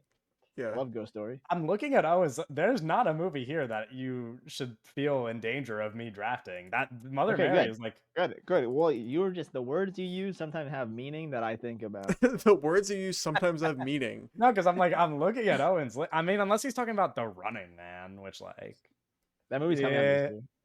what? That movie's coming out. Yeah, But this year. Mother Mary, great there's picture. one still that was released of Anne Hathaway looking like the most beautiful woman in any movie ever, and that's the Yeah. only look that we've had of this movie, and I think about that often, and Yeah. I'm like, man, when is this happening? And I don't know when it's happening. But that gives me confidence that I think it could come out this year. I think Yep. we could start to get but really, I think I really wasn't thinking about it. So like, okay. No, I'm sure. Okay. Okay. Well, that's my sixth pick then. Yeah, Which it is. means it's back over to Doug. Yeah, I should probably just take well, Take what? so it's like when we're drafting, like the movie coming out this year means like we all see it this year, right? Yeah. Like, you know what I mean? Yes, but also I think for our What does that purposes, mean? the way that I interpreted this is that you can still get points without the release. So for example, if we all were to see like this past year the Shrouds at New York Film Festival, Right. but the Shrouds does not release until spring of 2025, you would not get the point for it releasing. But if we all potentially see a movie that you draft at New York and all of us give it 4 stars, you would still get that point, as well as, for example, the Rotten Tomatoes score. Would we lose a point for it not releasing though? It would factor into the potential. No, I mean you don't lose a point. You just You gain lose a points point, the but movie's releasing. Okay. No, but it didn't release. So that's one but less. We saw it. Yes, correct. So that's one less point that you could gain. One less lonely point. Yeah. Okay. Yeah, exactly. Like you could gain the point for it coming out, but if it doesn't and we all still see it, you could still get points. Sure. In another, I mean, even if we don't all see it, you could still get points in another category if other people see it. You know, like if it has a 90% on Rotten Tomatoes, but none of us see it. Oh yeah, 5 guys. You could still get the point for the Rotten Tomatoes score, because it's just all that matters is that it checks these boxes when we do the draft next year. So, hypothetically, Did Doug you could still get points for unreleased movies, but No, I'm looking at some other lists right now. Thinking. Well, I'm like reading about this. no, one movie you know what I I'm really I'm don't think it's realizing gonna as I come look out. at what I'm realizing as I look at my list is that 10 picks don't feel like enough. But I know it's a podcast and we'll do honorable mentions or whatever. But there's some movies that I just like. There's No, yeah, I 30 could- movies getting selected. I could total. go for Evs. For Evs. I don't know if I could. I don't know if I could go for Evs. I could go For forever, sure. bro. For sure. I don't know if I could could not go for Evs. Evs, and I'm also well, like I'm annoyed because like towards the back of the draft, like the 9-10 pick, I'm probably just gonna take movies that I think are safely gonna make $100 million just to check that box, and so it That's might so not annoying. be. So it might not even be the movie I'm the most excited for. I just want to like. You're gonna lose that way. I don't think that's true. I don't get like extra money if like I get like a bunch of movies with 100 million, right? No, you just lose points if Yeah. you It's don't. like, what's the point, man? Well, the point is to have 2 so that you don't lose 5. Losing 5 points is a big deal. That's many points. Oh, so you're worried that somebody's gonna fail? Somebody's gonna No, come it's in not. under You know what? budget. I'm really considering taking this one movie that I'm on the record saying I don't think it's coming out this year. But I'm looking at the rules. It like doesn't make any sense actually. If you want to get points to like play the game, so I'm not taking it. Okay. Why you think it's not going to score in any of the categories? Well, yeah, it's not gonna come out. Low key, like no, literally no. So I'm not doing that. To continue playing the game though, I'm going to select. You know what? Looking at my list, Owen's gonna kill me, bro. I'm taking In the Lost Lands. Oh wow. Okay. Is that the movie you were worried about me drafting, Owen? No, Kevin. No. Oh, okay. No. Yeah, it's a good pick. I wasn't gonna take it here just because of like point reasons, but yeah, I'm excited for this one. That's fair. Well, I'm just like it's like out of like the reasonable picks, it's like kind of the one I'm most excited for. It's not all about points, you know. You made this a game, Kevin. You Well, did yes, make this a because game. it's a podcast. Yeah, so when I cross the finish line, don't worry about it. Yeah. Okay. I'm just saying. The people All like right. games. All Okay. right. Owen, you have Okay, Owen, you have back two to picks. back And the Lost Lands also, while sixth Owen's thinking, I and guess. I'm seventh taking pick. I don't need a thing, but you can the talk. new Paul W.S. Anderson movie, adapted by a short story by what's the fuck's his name? George R.R. Martin. Yes. A Did lot of W Wait, can like I ask you double guys, did the trailer that leaked, did it get officially released by them now, or is it only the Yes. leak Yeah. that people have watched? No, Okay. It was trailer's no out. the leak was playing in theaters. I've seen Yeah, this trailer in the theaters. leak was people taking a video of the trailer in the theater. Yeah. Oh, okay. It was just Okay. only out in a theater for like a day or two, and then it was online. But the Yeah. trailer's out. It's coming out March 7th. Yeah. Right. It's coming in a couple months, yeah. Yeah, the first week of March. Yeah. Okay. Interesting. All right, I'm gonna It take the looks Running badass. Man Yeah. first. Okay. Edgar That Wright, makes sense. 2025. I think this is gonna do really well. I was asking about the money thing because I think this is gonna make a decent amount of money because of Glenn Powell. I think Glenn Powell is like big movie star Also right just now, gonna be like, it's a and I pretty think this is big gonna be a idea. big it's a big Yeah. vehicle for him. I think it's kind of a perfect little movie that's gonna do really well. That I'm excited for. Not really Coleman little. Domingo just got added. I was always interested on who was going to get cast as that right like game show host character, and Coleman Domingo is interesting. That actually was part of our news for last week's episode, but then the episode ran 3.5 hours long. Yeah, we never got to talk about it. Coleman Domingo got added to that cast. And I was always interested in like kind of throwing names out there for that role because it's a fun like you've seen like the Hunger Games movies. It's like that kind of like game show host, but it's like all people are like dying and stuff. Like it's a very fun role that I think Coleman Domingo can kind of chew into. But yeah, that's gonna be my pick, and then I'm gonna take the other Linklater, Nouvelle Vague, the New Wave movie. So I'll both of the Linklater movies on my list. I wanted to take this. Like I was thinking about taking this in the Mother Mary spot, but I think In the Lost Lands was a terrible pick for me. I'm looking at oh, I forgot about the Rotten Tomatoes and the stuff. There's like no. Listen though, think about it.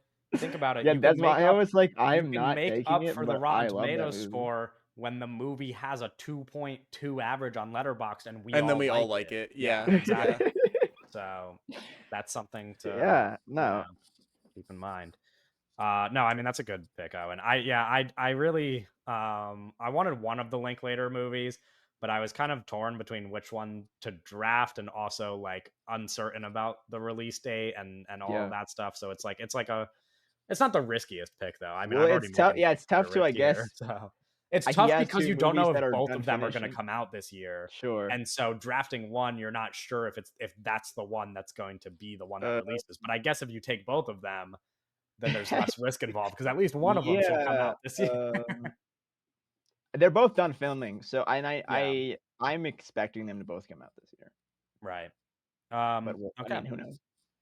Well, then that brings us to Doug's seventh pick here. It could be a case of one of them is a festival movie, like Hitman was a festival movie and then didn't come out until the year after. But that might end up being like a movie we see, and then we're like, oh, it's really great. But yeah, it would still get points and whatever. Yeah. I am selecting The Smashing Machine. Benny Safdie, Dwayne The Rock Johnson picture. Bad picks. Look at Doug. I'm just kidding. Why is it a bad pick? I was just kidding. What's up? No, I just wanted to be. We're not fucking with. I wanted to get in your head because I knew you were already vulnerable after the In the Lost Lands. Oh my god, you knew I was vulnerable. Yeah, that's crazy. I was just trying to. This is coming out this year, right? Yeah, it is. Yeah. You have both Safdie movies, right? I know. I have both. Yeah, you have both Linklater movies. Linklaters. Yeah. Is there another director with 2 movies this year that I could draft? Here? You could draft the Soderbergh that comes out a too. week from now. You could draft the maybe Hung Sing. No, I could do the Soderbergh thing though. I could do baby Presents. arriving. You Yeah. shouldn't do Presents. That movie's I'm not out going by the to. time this podcast comes out. Yeah, no, I'm not. It I'm not looks good. going I'm to. so Well, he also excited. has a rumored third movie to be coming out this year, so there's that as Well, well. it's not. I mean, we're talking about like it is a movie. There's like a title and No, a no, no. I cast. meant like rumored about the release date, not the Oh, movie. okay. I was like, I don't. it's I not like don't a mean. secret I don't mean. movie. No, the Like, movie is happening. James I just Corden meant- is literally in it. No, so- yeah, I didn't mean that the movie's not happening. I Yeah, just no, meant I know. rumored No, to be yeah. releasing this I'm year. interested to see. I don't. It's probably not coming out this year, but he's a busy man. Yeah, he's a working man. Speaking of movies that could get. that could pick. Listen, I'm excited for that movie. I'm not gonna draft it, but I'm excited for that movie. Yeah. There's other movies I'm super excited for that I'm just not gonna draft because I'm going to be smart. Like I do not expect. Yeah, well, like I'm gonna throw it out there. Um, I was really considering taking The Way of the Wind, and then I was like, that is so stupid. That is so the right. dumbest possible. I'm in the pick. same boat with for people who have talked to me at all about this. I'm super excited for Final Destination Bloodlines. I don't even think Owen is gonna watch Final Destination Bloodlines. 3, 4. So, 5, 6, so it just feels like a dumb pick, you know what I mean? But it's like I'm so pumped for that movie. It also would not, I don't think, check any of these boxes. Although it should. Final Destination Bloodlines could make 100 million. 4 of the 5 Final Destination movies have crossed 100 million at the global box office. So, anyway, I get back-to-back picks here. I'm a little bit unsure, but I'm going to take the movie that I referenced I wanted before that I don't think you guys care about, which is A Big, Bold, Beautiful Journey, the new Kogonada movie starring Margot Robbie and Colin Farrell. I think this movie is going to be really good, and I think even if you guys don't end up liking it very much, it should still probably hit that possible Rotten Tomatoes threshold or Letterboxd average or whatever. So I'm what's the average for Letterboxd average we're looking for? 3.8 and up. 3.8. Yeah, I think people will really like this movie, and I think I will really like this movie. And that's also important. So that's my pick there. And it's also dated to come out this year. So I feel a little bit safer about that pick because it should be releasing this year. Yeah. My next pick, the problem is I only have technically one movie on my list right now that should make 100 million, which is Mickey 17. I don't. Bro, if you take this movie, I'm gonna lose my fucking mind. I don't think I'm going to take the movie. Take it. Okay. I don't know what you're even referencing. Okay, well that's good then. Unless no, no. Whoa. No, because it's one of the movies I'm considering. If it's what you're, is this okay? Wait, can I ask you? Is the movie that you're thinking about an American movie or? I need you not to take any of these movies that you're looking at on my list. I need you to stop looking at any of these movies. The movie on your list that you think is going to cross $100 million is one of the movies I'm considering here for my $100 million pick. There is another movie that I am slightly more excited for. However, okay. You should take that then. No. Let me. Okay, I'm just gonna say the movie out loud, but I'm not gonna draft it yet. 28 Years Later. Yes. Is a movie that you guys are probably not going to like very much, maybe. I haven't seen the other ones. And I might not like it. And it's worth noting that the most exciting thing about this movie for me was the return of Cillian Murphy, who has now been confirmed to not be in the movie. Yeah. And so it does check the 100 million box for me, but in every other category, it is close to worthless. And so the only real reason for me to draft this would be to hit the 100 million threshold. Well, hold on. I don't think it's going to have above a 90% on Rotten Tomatoes. It could though. No, but it could, but I don't think so. I don't think. I know Owen is not going to give this 4 stars, so that's not going to happen. It could though. I could though. It could do the double its box office. I could get hacked or double its budget. So there's reasons to draft it, but there's also reasons to draft Doug's movie. I'm so fucking stupid. I should have drafted this movie 3 picks ago. I feel so stupid. The movie you're about to take from me. The movie you're about to fucking swoop under, pull the rug out for me. I waited on this because I'm like, you guys don't even want to watch this movie. That's why I haven't even selected it. I actually think I'll like this movie a lot. I'm excited for this movie. Doug, Oh if my I do a gosh. nice thing here and take 28 years later instead, what are you gonna do for me? You know, what's in it for me?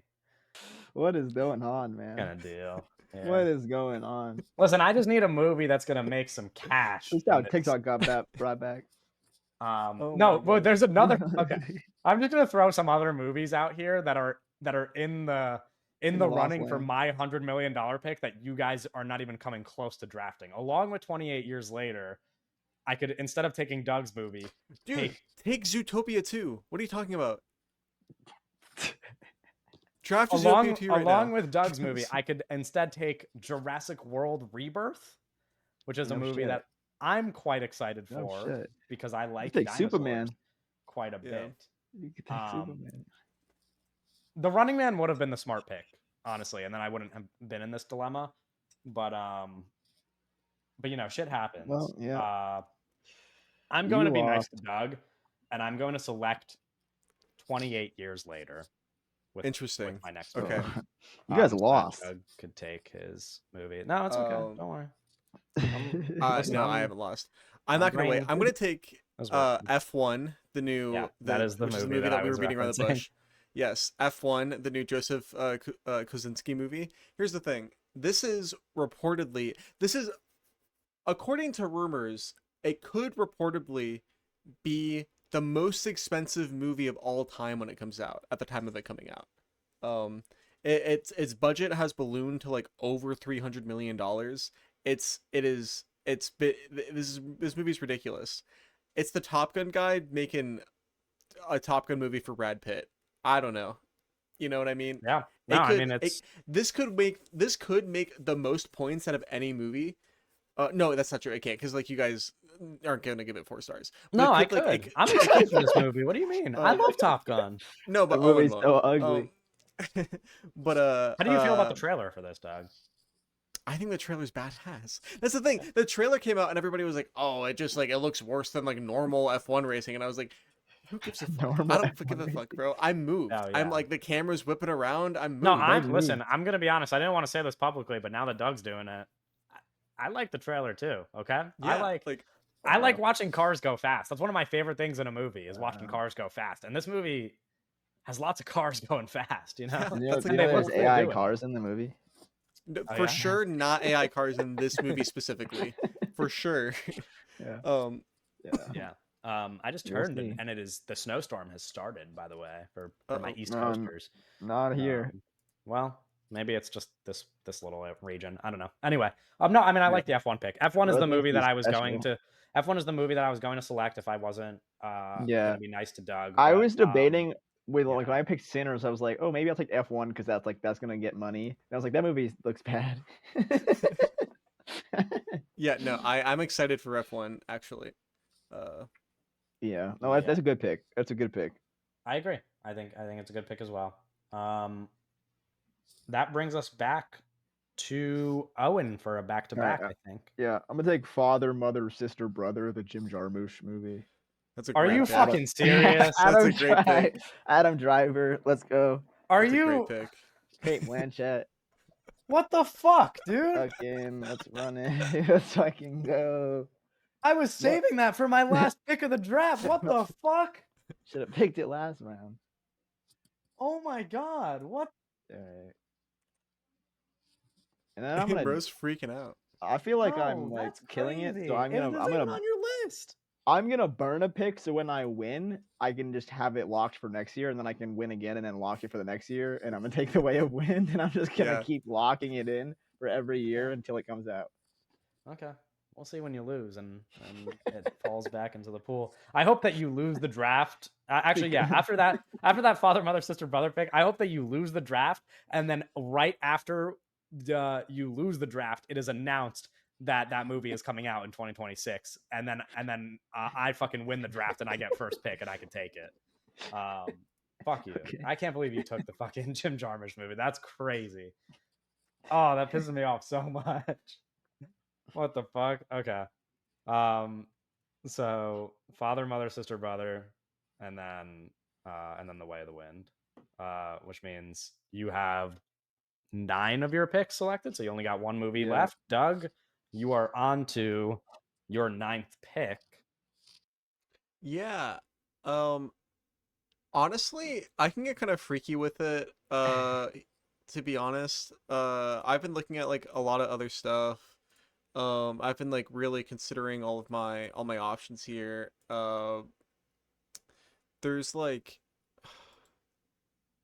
it's interesting because we're not doing award stuff, which is a part of this. So, which, hmm.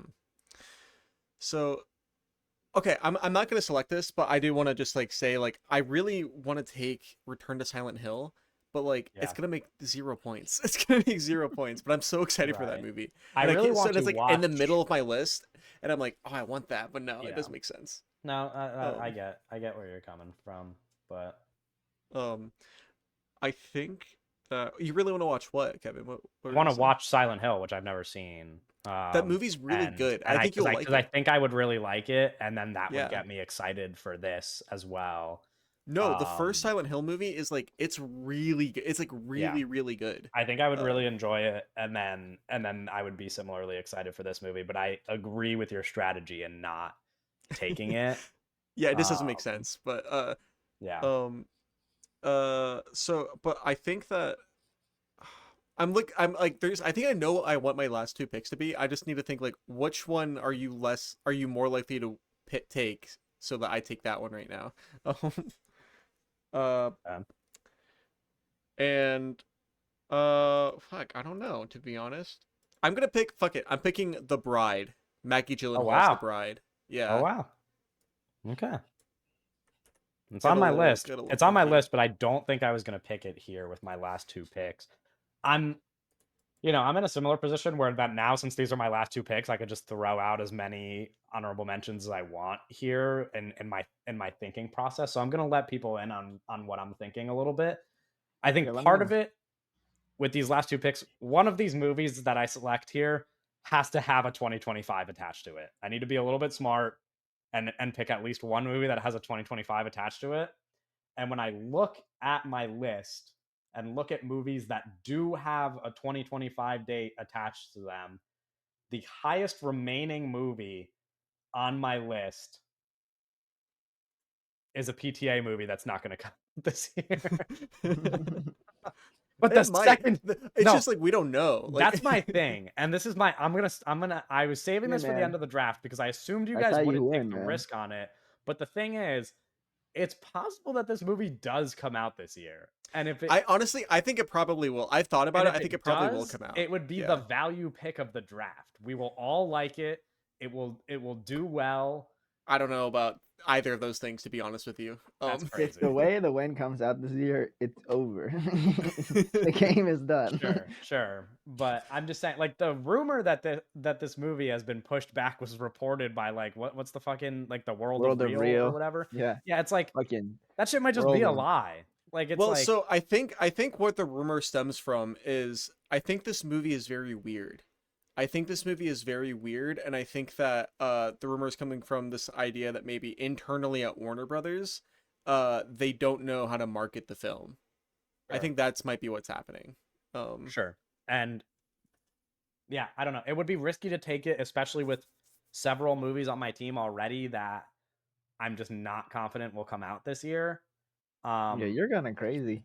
Yeah, I know. And so, but I'm like, even the ones that aren't dated, I do expect, like, the Mastermind isn't dated, but like, I expect it to come out this year. Like, the Mastermind just should come out this year. It makes sense. And Yeah.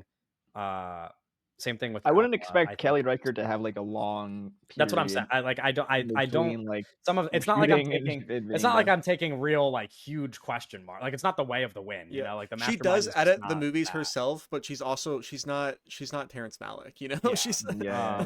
So I think, I feel a little bit better about that. I do still feel pretty, I'm nowhere near 100% confidence, but I'm pretty confident Mother Mary should and could come out this year.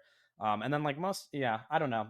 I'm gonna take the next movie, not the PTA movie that is dated for 2025, which would be Begonia. I fucking Yorgos knew it. That was the other Lanthimos movie I was looking at. I fucking knew it. I knew it. I knew it. I knew it. I knew it. I knew it. I need to find a new pick. Yeah, because that makes this is the new Yorgos Lanthimos movie where a CEO is kidnapped because these people are convinced that she's an alien. Played by Emma Stone. Jesse Plemons is also in the movie. The Yorgos collaborators.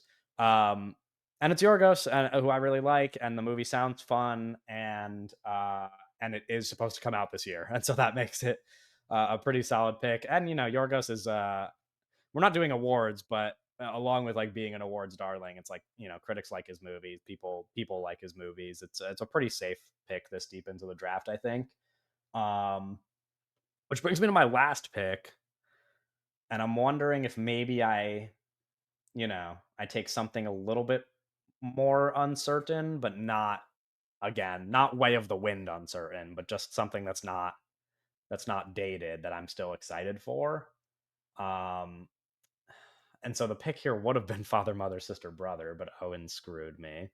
There's also this movie Late Fame that I want to mention that I don't think is on either of your lists at all, but the director has not done too much, but it is written by Sammy Birch, who wrote May December, and it's her second script, and I really am curious to see what another movie written by her looks like. But I'm gonna do, oh gosh, does 28 Years Later like kind of secure my 100 million thing? Like, do you think I shouldn't worry about it after that? I don't know, man. Yeah, probably. To be Yeah. honest. Yeah, I think What's I'm your just other gonna, one? What's your other one? Mickey 17. Oh, I yeah. don't think that's secured. To be That's honest. what I'm saying. I'm like a little bit nervous that Mickey 17 doesn't make but globally, I think it should. I think Mickey 17 should make money internationally enough to cross 100 million.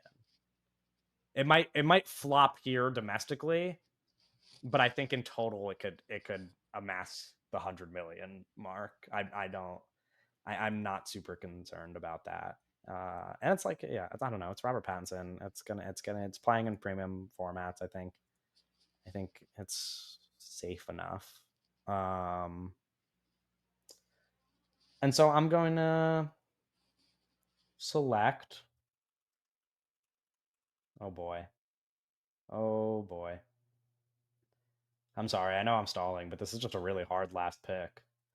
No, it's Yeah, not. I'm gonna take the smart route. I'm gonna go with a movie that stars one of Austin my Butler. favorite working actors and also one of Doug's favorite working actors. Are you taking though not the whoa. same actor? I'm Oh, going to whoa. select Chloe Zhao's Hamnet. No, starring no, this Jessica is gonna Buckley be my and Paul pick. Mescal. No, no. When he said, Nah, "Oh my I was god," getting sniped. Yeah, we got his I ass. was saving this for my last pick the whole draft. Hey, Meeks fans at home, we got his ass. No, my fucking god, no, because this movie's gonna go fucking. I think this movie's gonna be like. You didn't even Poor talk about Things. my favorite actors in this movie. I think Hamnet is gonna be like this year's Poor Things. I think this movie's gonna make money. I think this movie's.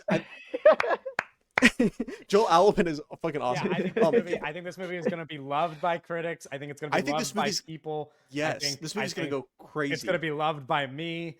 I think this movie will check quite literally every single box on our list, probably. No, literally, yeah, I fucking agree. That's why I was saving it this whole draft. Yeah, I'm very excited for this. So for people who don't know, this is an adaptation of the book Hamnet, which came out recently and is like a fictional telling of the death of Shakespeare and his wife Agnes's child.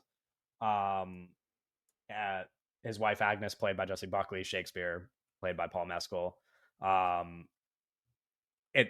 heard that the book fucking rocks. And Chloe Zhao now making a movie away from the MCU Of Eternal's fame, Chloe Zhao. Yeah, of Eternal's fame, but also of like being a good part filmmaker of why, fame. Yeah, Before Eternal. Chloe Zhao. Listen, best this is a movie I winner could of see Best making $100 Picture. million. It's not impossible. No, I think it was. No, I'm so serious. I think this movie is going to make $100 million. I think this movie is going to be And a the thing big is, deal. it is not dated on Letterboxd for 2025, but I'm pretty confident it does come out in 2025. God, I'm so So, fucking annoyed, Kevin. So I'm So pretty happy fucking- with this pick. And Doug, yeah, do and you have an idea of what you're taking? I sniped not one of Doug's picks, not two of Doug's picks, but three of Doug's picks. Yeah, Actually, four of Doug's picks. yeah. Damn. I do know what I'm taking. Doug, I'm your taking last yeah, for my last pick, I'm taking Eddington. Yeah, good choice. Yeah, this is Which is Well, I'm taking something new- similar. the Oh. new Big Ari Aster movie fan, are you, that Owen? just may or may not come out this year. No, it's not. Right. Yeah, I think it Yeah. will come out. I think that's a good pick. I expect it to come out. I think it might come out, but who knows? Oh yeah, and I also should include that despite how happy I am about sniping Doug's picks, Owen sniped about 5 of mine, so it's kind of like everybody's taken from each other. There's not exactly a ton to be happy about because Owen did steal as many of my picks as I stole from Doug. So maybe it's just Doug that's the real loser this episode because he didn't do too much pick Doug's the real stealing. loser. Yeah, I'm a real loser today, guys. Real loser vibes coming from my way today. I don't know what's going on.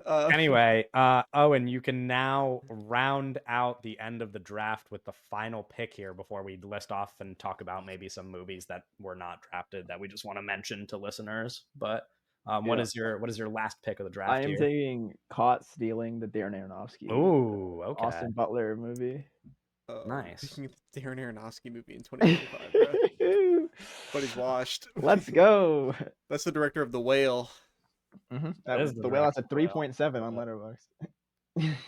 I forgot the game we were playing. I forgot about the game. This also stars Austin Butler. Yeah, among no, you're others. right. That's a good pick, Yeah. actually. Good pick, Yeah, Owen. it's a good choice. Good pick, I'm Owen. not, You're right. I'm not opposed to this pick. I'm not I'm very excited. excited. I'm excited about this movie. I will say it. As someone who's never seen a Darren Aronofsky, I'm excited. He plays like a former baseball player, and it's like a crime thriller in like in New York in the 90s. I don't know. It seems fun. I like Austin Butler. Right. Yeah, no.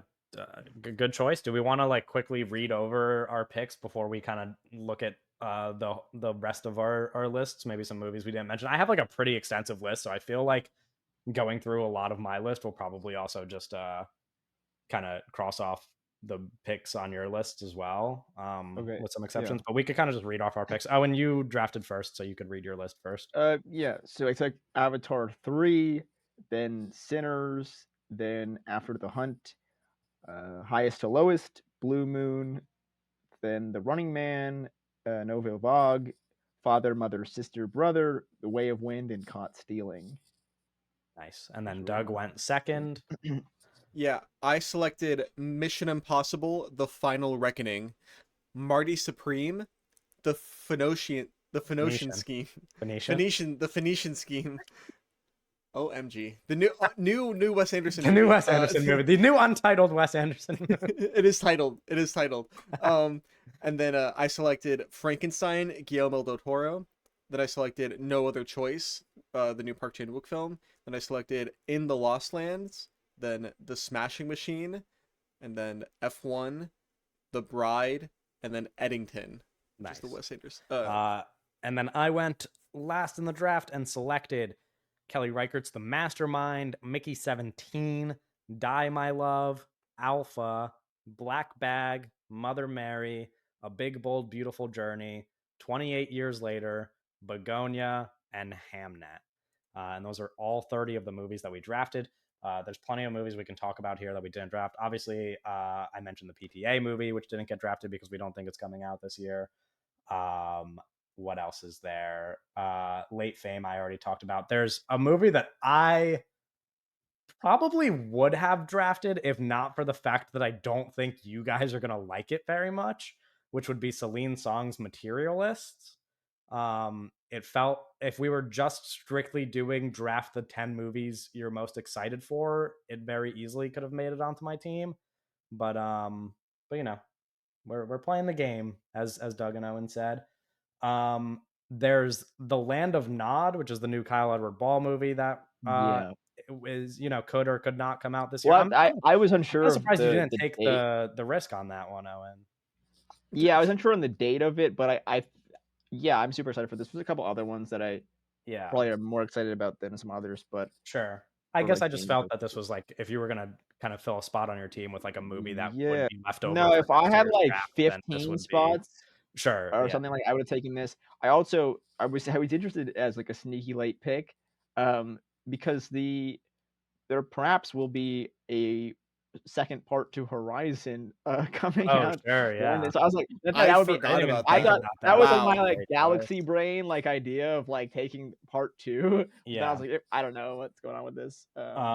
There is this movie called The History of Sound, the Oliver Yeah. Hermanus film, which Yep. the director, I've only watched one of his movies and it was like fine. And Yeah. so I don't know that I'm super excited for it, but it does star Paul Mescal and Josh O'Connor, two of the kind of it boys of the moment, and also just like two of my favorite actors at the moment. So there's reason to be excited. I just like it's only off my list because I just don't know if the movie's going to be that good, even Yeah. if the two actors that I love are in it.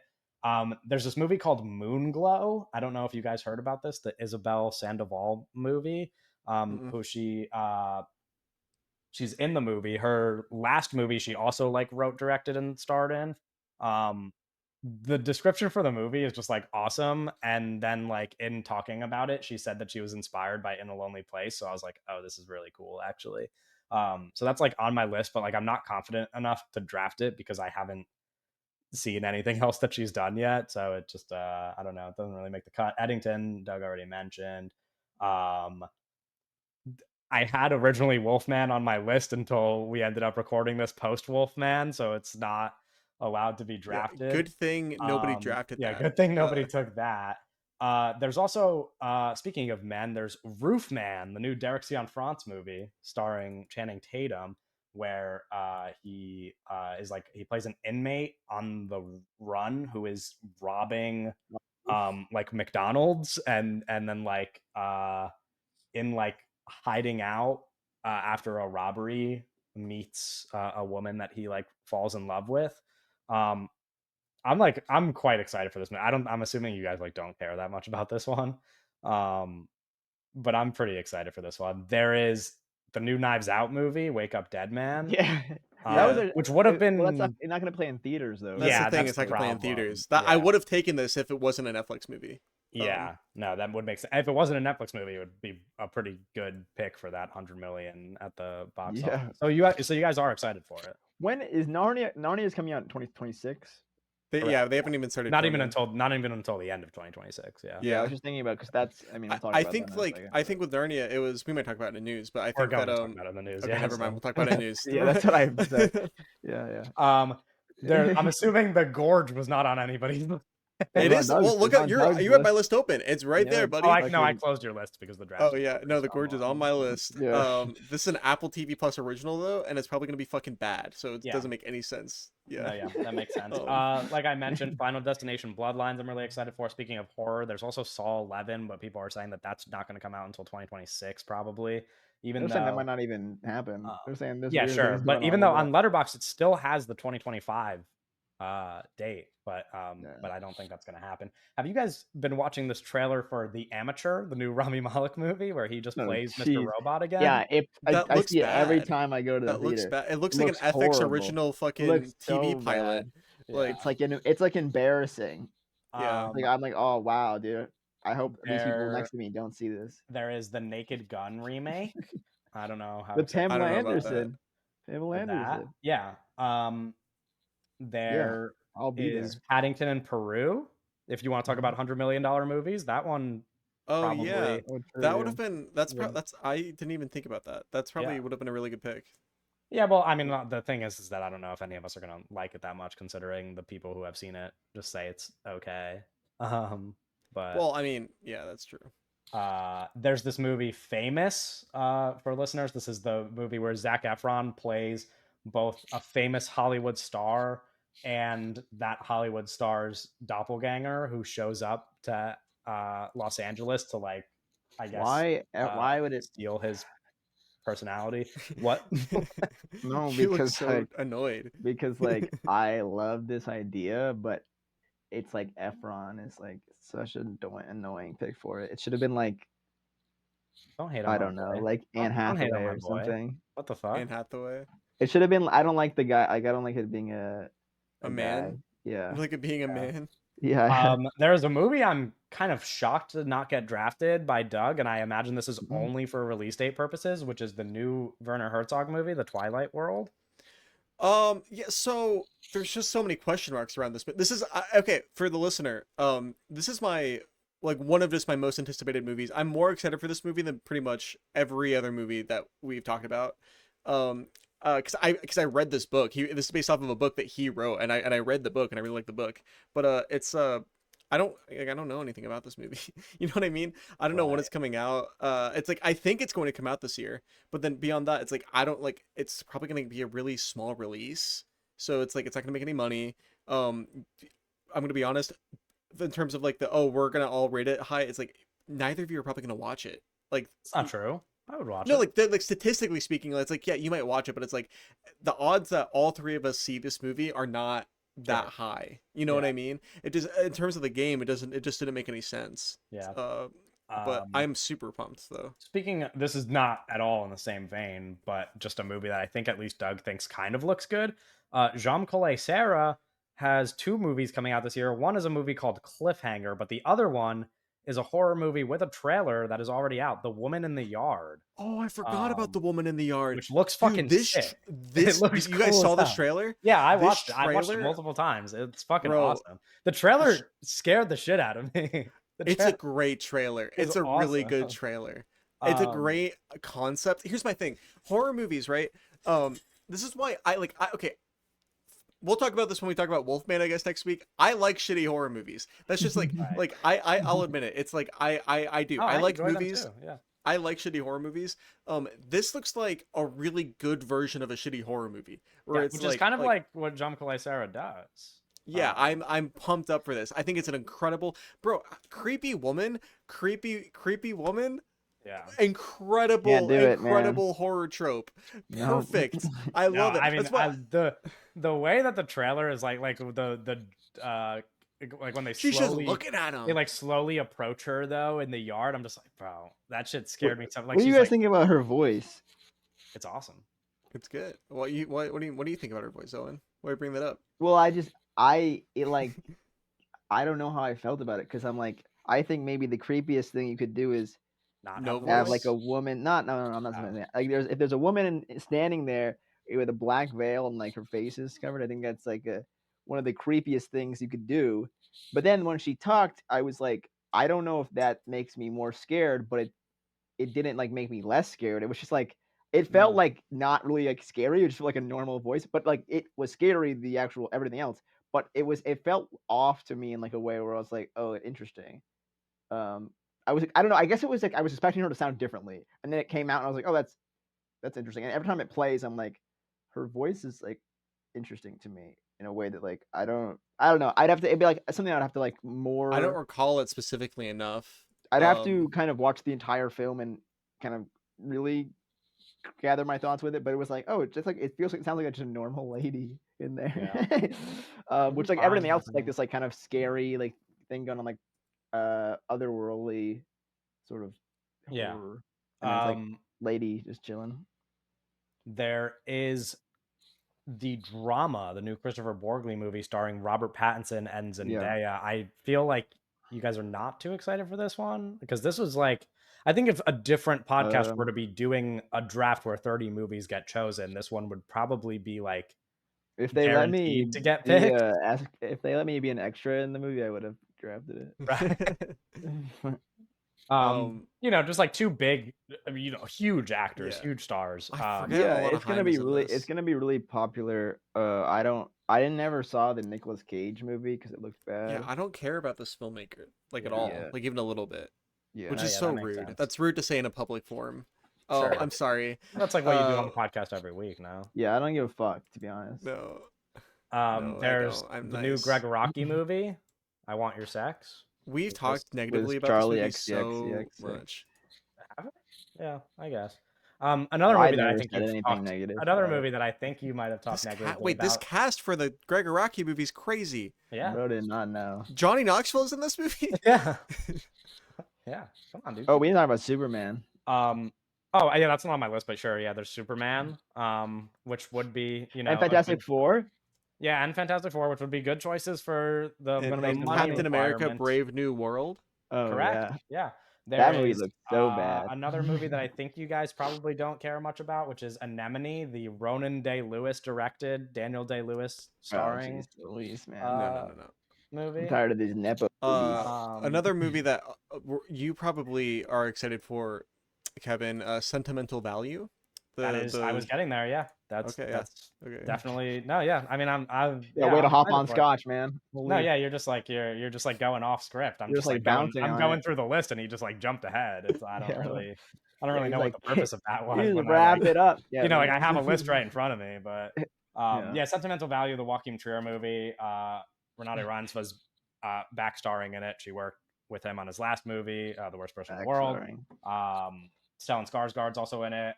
Anders Danielson Lee is in it, who I have seen in some of this director's other movies. Yeah, it sounds cool. I mean, I'm not, I'm not excited enough for it to have drafted it, but it sounds like it'll be a good movie.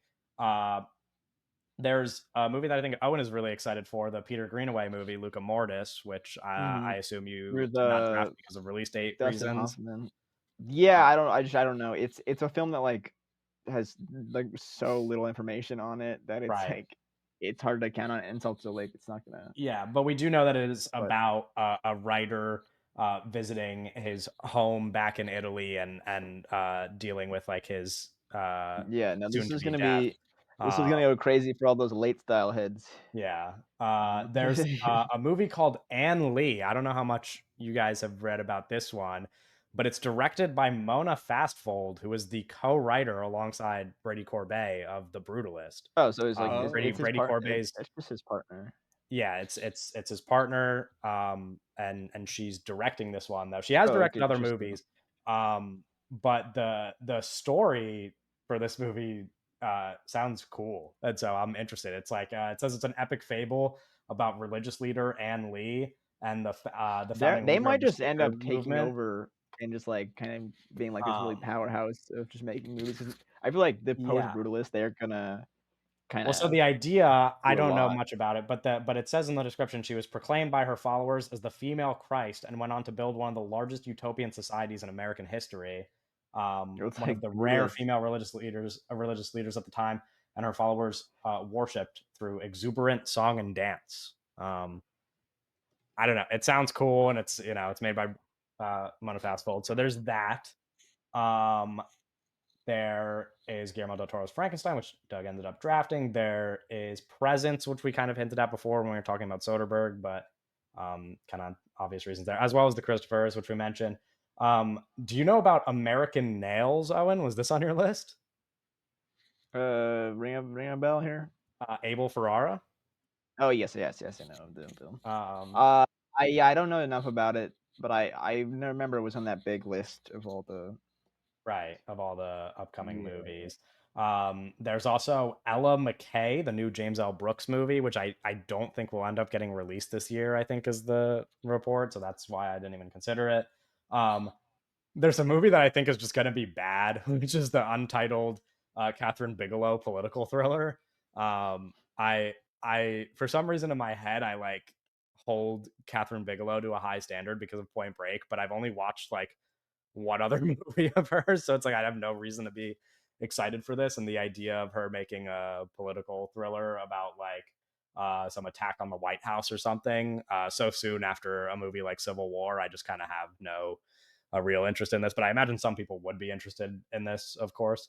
Catherine Bigelow, big director. There's Paper Tiger. Speaking of Adam Driver, because Owen stole that movie from me. Another Adam Driver starring movie, Paper Tiger, directed by James Gray. Also Jeremy Strong and Anne Hathaway, who worked with James Gray on his last movie that I didn't like very much, but I'm still excited for this one. Sentimental Value, Doug just mentioned. I'm gonna butcher the name for this movie, but there's a movie called Miroir Number 3. It's Christian Petzold, who is a cool director from my understanding. I've only seen one of his movies, but I quite liked it. And the description for the movie is that Laura's life is upended when she's in a car crash with her boyfriend who is killed. She wanders into the house and life of a family of strangers who offer to take care of her, but their motivations turn out to not be as simple as they first appear. I mean, Um, that's a great little synopsis no, for a yeah, fun it's movie. awesome. It's a- On that, speaking of, Owen just referenced that film stage list with the 100 most anticipated movies of the year. Christian yeah, Petzold, this movie was the number 4 movie on that list. And that list is I learned in the awesome. process of reading that list and reading the description for this movie that Christian Petzold, huge fan of Den of Thieves. The dude is on the record talking publicly at like a Q&A about how If he's Den of not too Thieves is busy one of the best. obsessively watching Den of Thieves, Yes, Pantera. he is. He literally is on the record saying that the first Den of Thieves movie is one of the best movies of the last decade. Um, so yeah, I mean, Interesting. You are not pronouncing this how I would pronounce it. Also, well, I looked up the pronunciation when no, I no, I made a was just video thinking that. about Like, it. I'm not saying you were wrong. I was just like, I'm seeing the word and I'm like, oh, okay, I see. Listen, I don't fucking Um, speak French, so your guess is as good as mine. But when I looked up the pronunciation, it told me miroir. oh, wait, I know this filmmaker. Yeah, yeah, that's what I'm saying. Yeah, that's Yes, what I yes, yes, mean. yes, yes. Sorry, Phoenix is a Um, really good movie. Have you seen this, Kevin? No, I really want to watch it. It's been on my watch No, list for a while, and I've been anticipating it very much. I've seen A Fire, which is another movie that he made.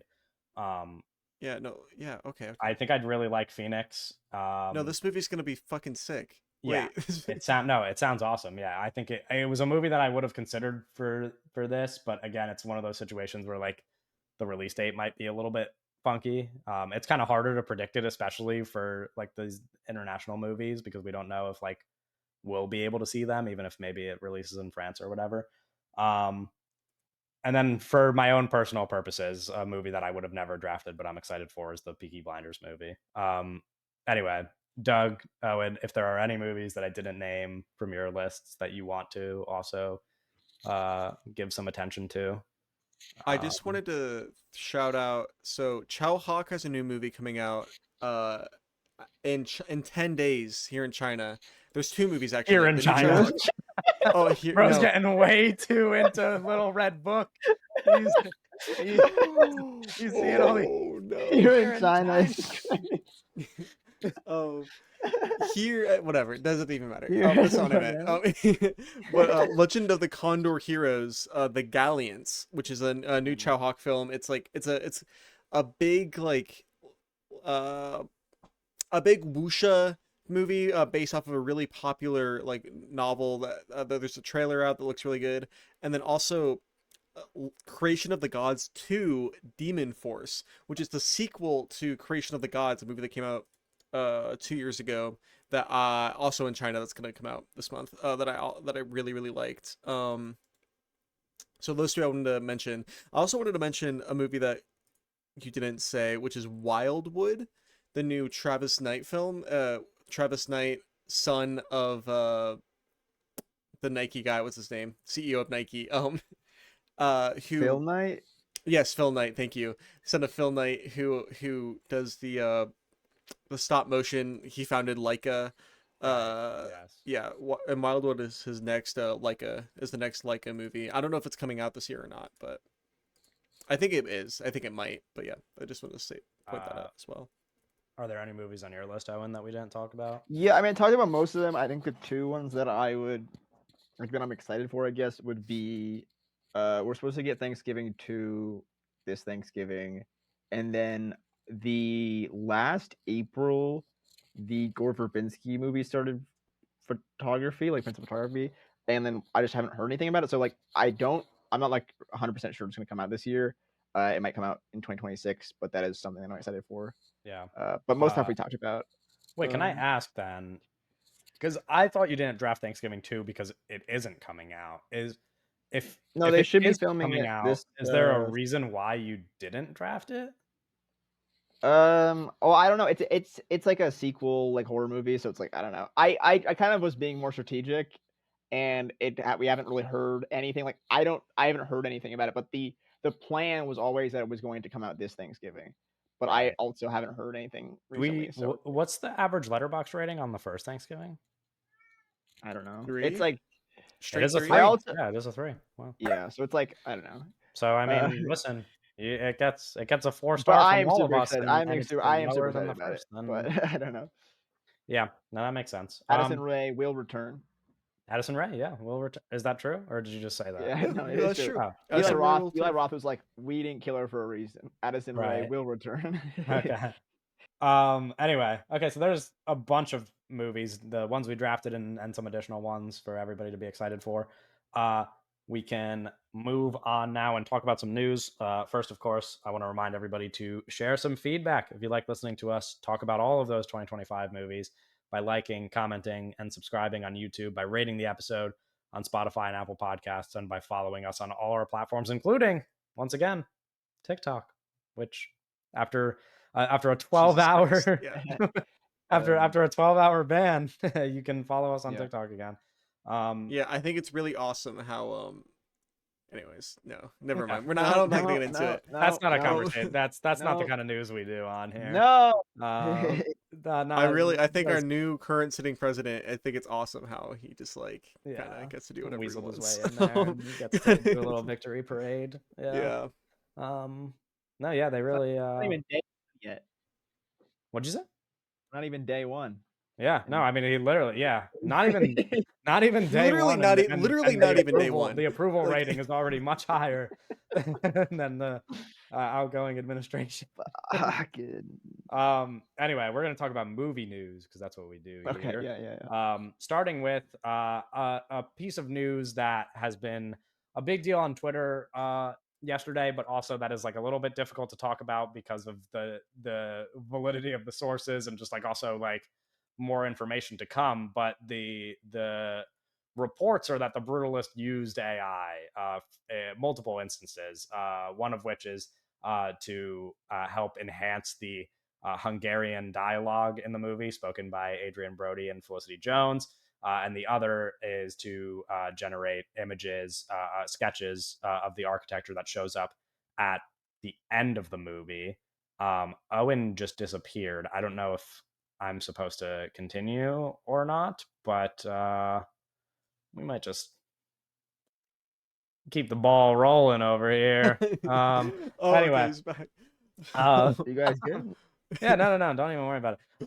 ladies Oh, Yeah, so AI both for the architectural sketches at the end of the movie and to help with the accent work for Yeah. both Brody and Felicity Jones. Again, like I said, this was reported by Red Shark News, who might be a reputable source, but not a source that I'm all too familiar with. well, okay, Yeah. I just watched the movie again. Yes. So like I'll say this, and I knew about this like going like seeing. I knew about half of that, 50% of this, I should say. Going in and watching the movie, I knew about the sketches at the end. I read that part during the intermission of the film, and I was paying attention to that, and it's like absolutely, I'm so confident that that is true. Actually, Yeah. having seen it again, it makes so much sense. Yeah. And I think can the you voice say the stuff thing about the is credits, crazy. which you saw. Yeah, so like at the end of the movie, people are pointing this out. There's a company that does like AI voice work, like that's like part of like their business, and like they are credited for doing voice work in the credits of the film.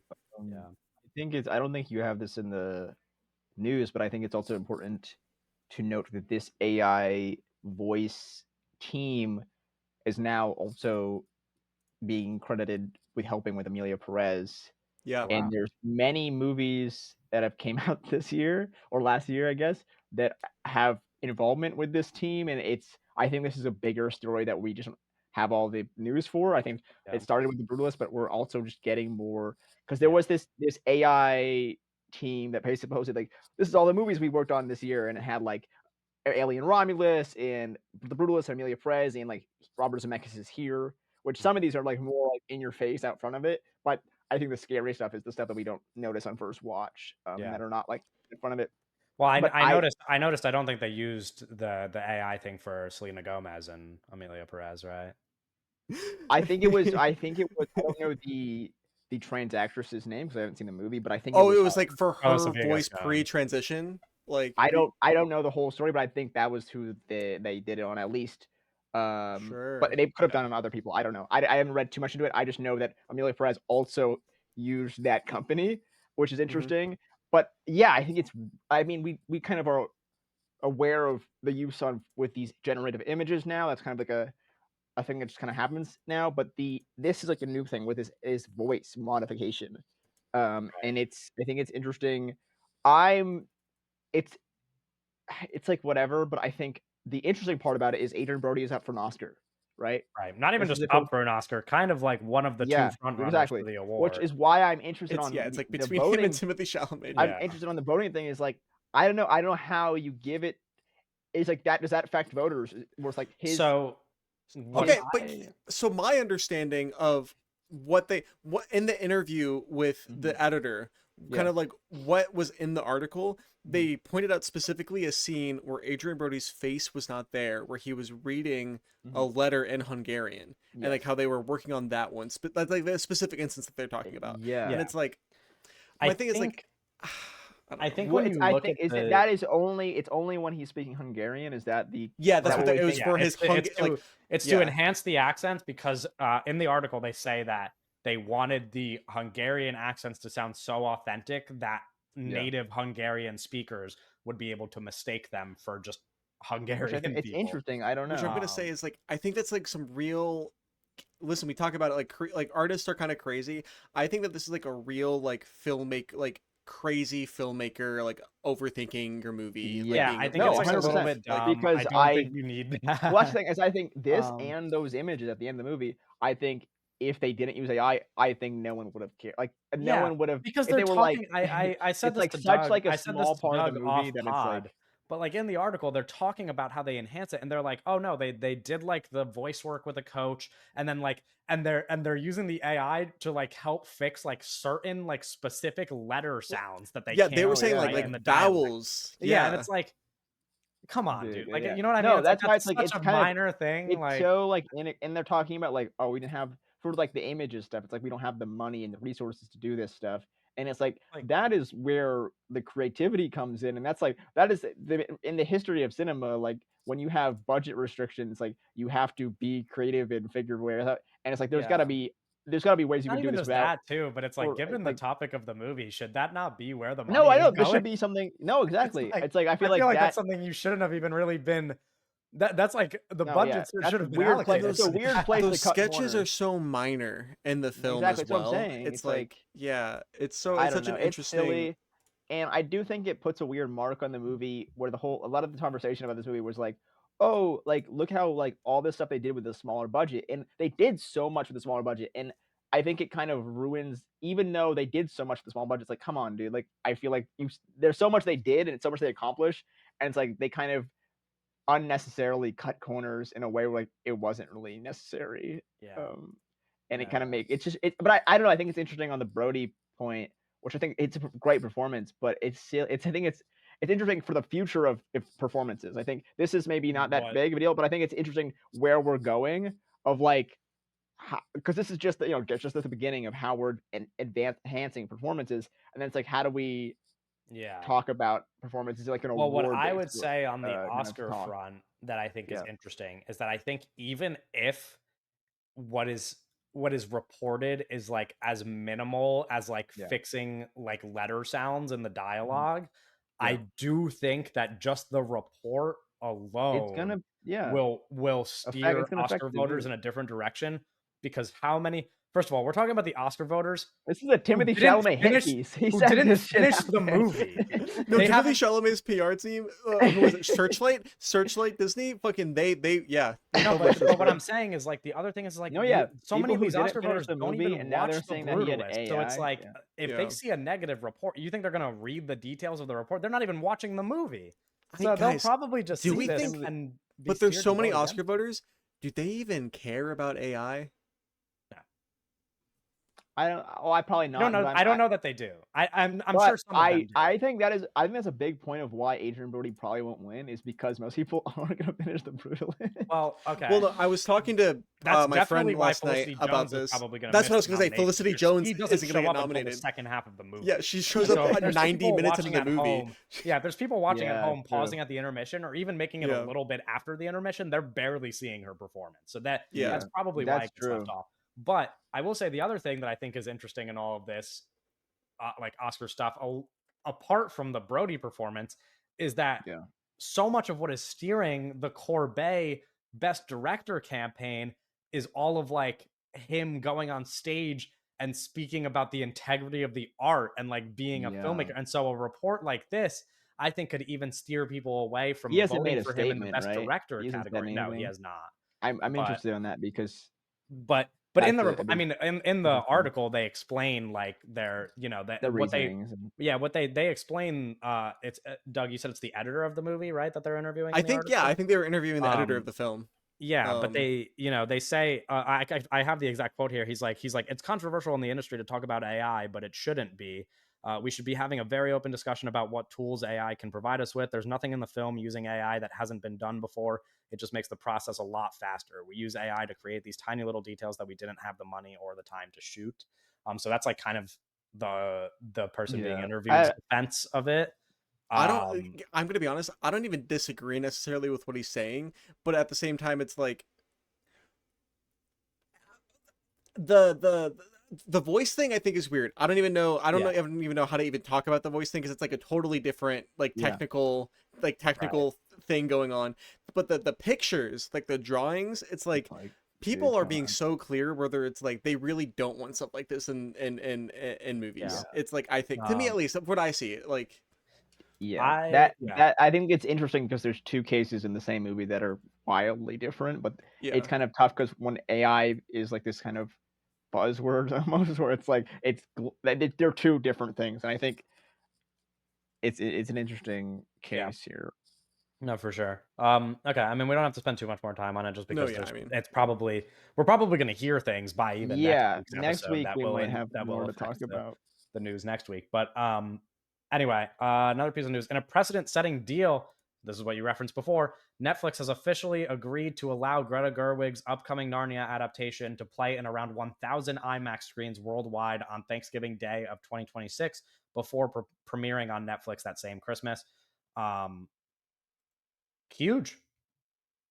I mean, it's good for Greta, but it's kind of sad that we're at this point. Right. Like we have to really fight for this thing, and the hope would be that it's successful, and the hope would be that the movie does so well that it influences Netflix to release more movies in theaters. It's like good for Greta. I think it's great. But it's also I don't know. It's tough to gauge it at this point.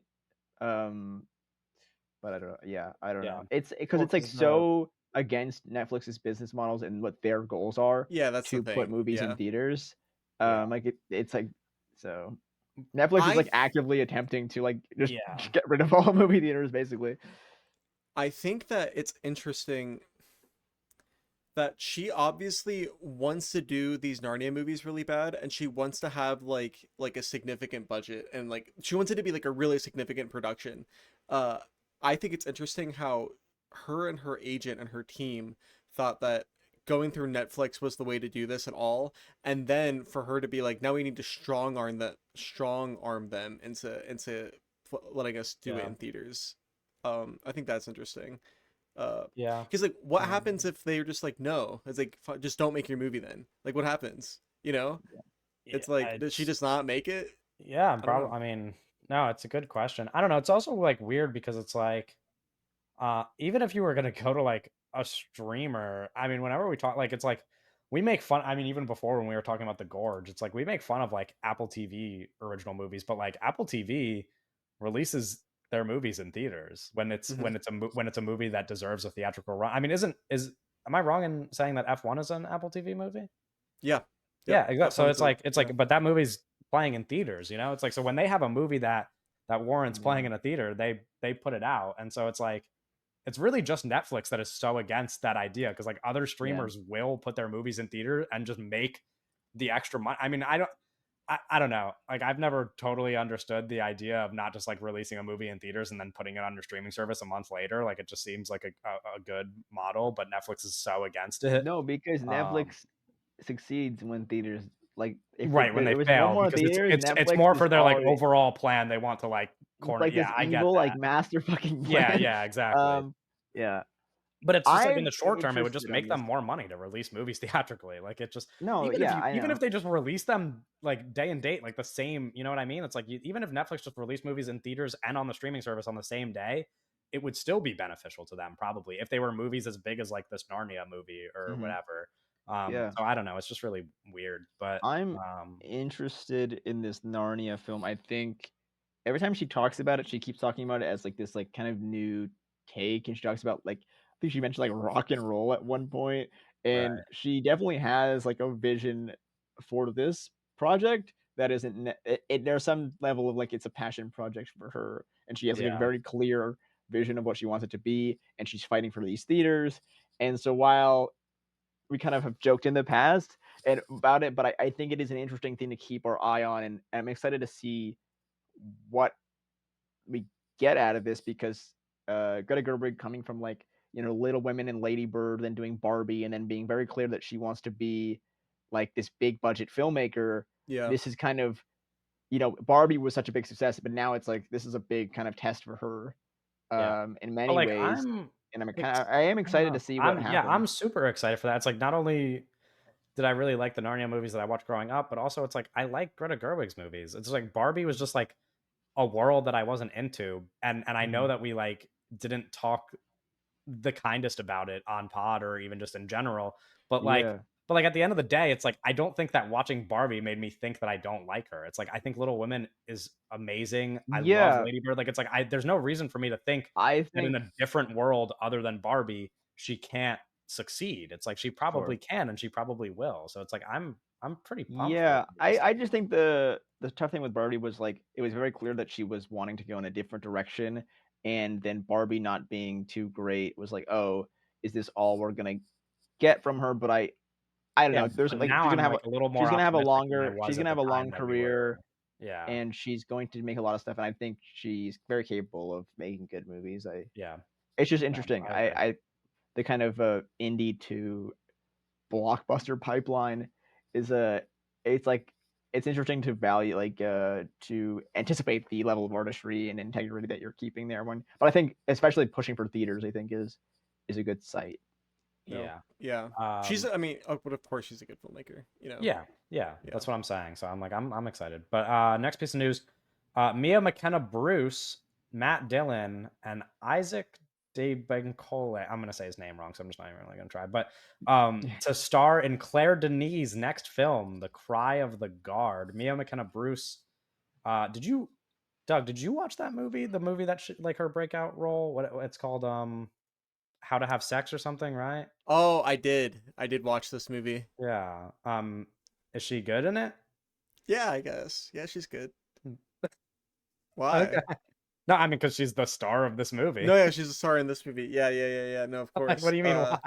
No, like I don't know. Like, yeah, I found that movie to be pretty unremarkable. But Sure. I also watched it on a plane. Like literally watched it on a plane. Yeah. Um, Anyway, but yeah, no, I think breakout I think star in she I that think movie, she's and now good. she's starring in this Claire Denis movie. Matt Dillon as well. Um, Yeah, all the guys. that's all we All the know. But guys. Nuclear Denis movie's huge. Nuclear Denis yeah, movie's huge. I thought I'd mention that. Um, and then our last piece of news: Ridley Scott says that he set aside his Bee Gees biopic at Paramount over deal issues. Quote: the studio changed the goalposts. I said you can't do that. They insisted. I said, well, I'm going to warn you. I will walk because I will go on to the next movie. They didn't believe me, and I did. I was being asked to go too far, and I said, nope, next. They didn't like my deal, so I said I'll move on. I'm expensive, but I'm fucking good. Yeah, I mean Facts. he's too old. He's too old to like wait around and fight with these deals and stuff. And he has like 97 movies he wants to make. And so yeah, he's going to make the Jacob Elordi movie, and then there's another one that he wants to do. I'm not sure, I forget the thing, but yeah, he has movies planned, and it was always interesting because it was like, what is going to be the next Ridley Scott movie? Because he had like 3 movies that were his next movie.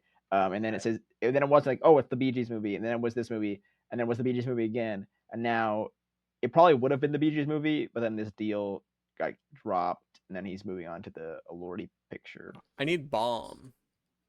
Yeah, so like I don't know what happened to that movie. It's like that movie felt like it fell out of the cracks. Yeah. And now it's I just need never I it need doesn't I need exist a anymore. little bomb to drop.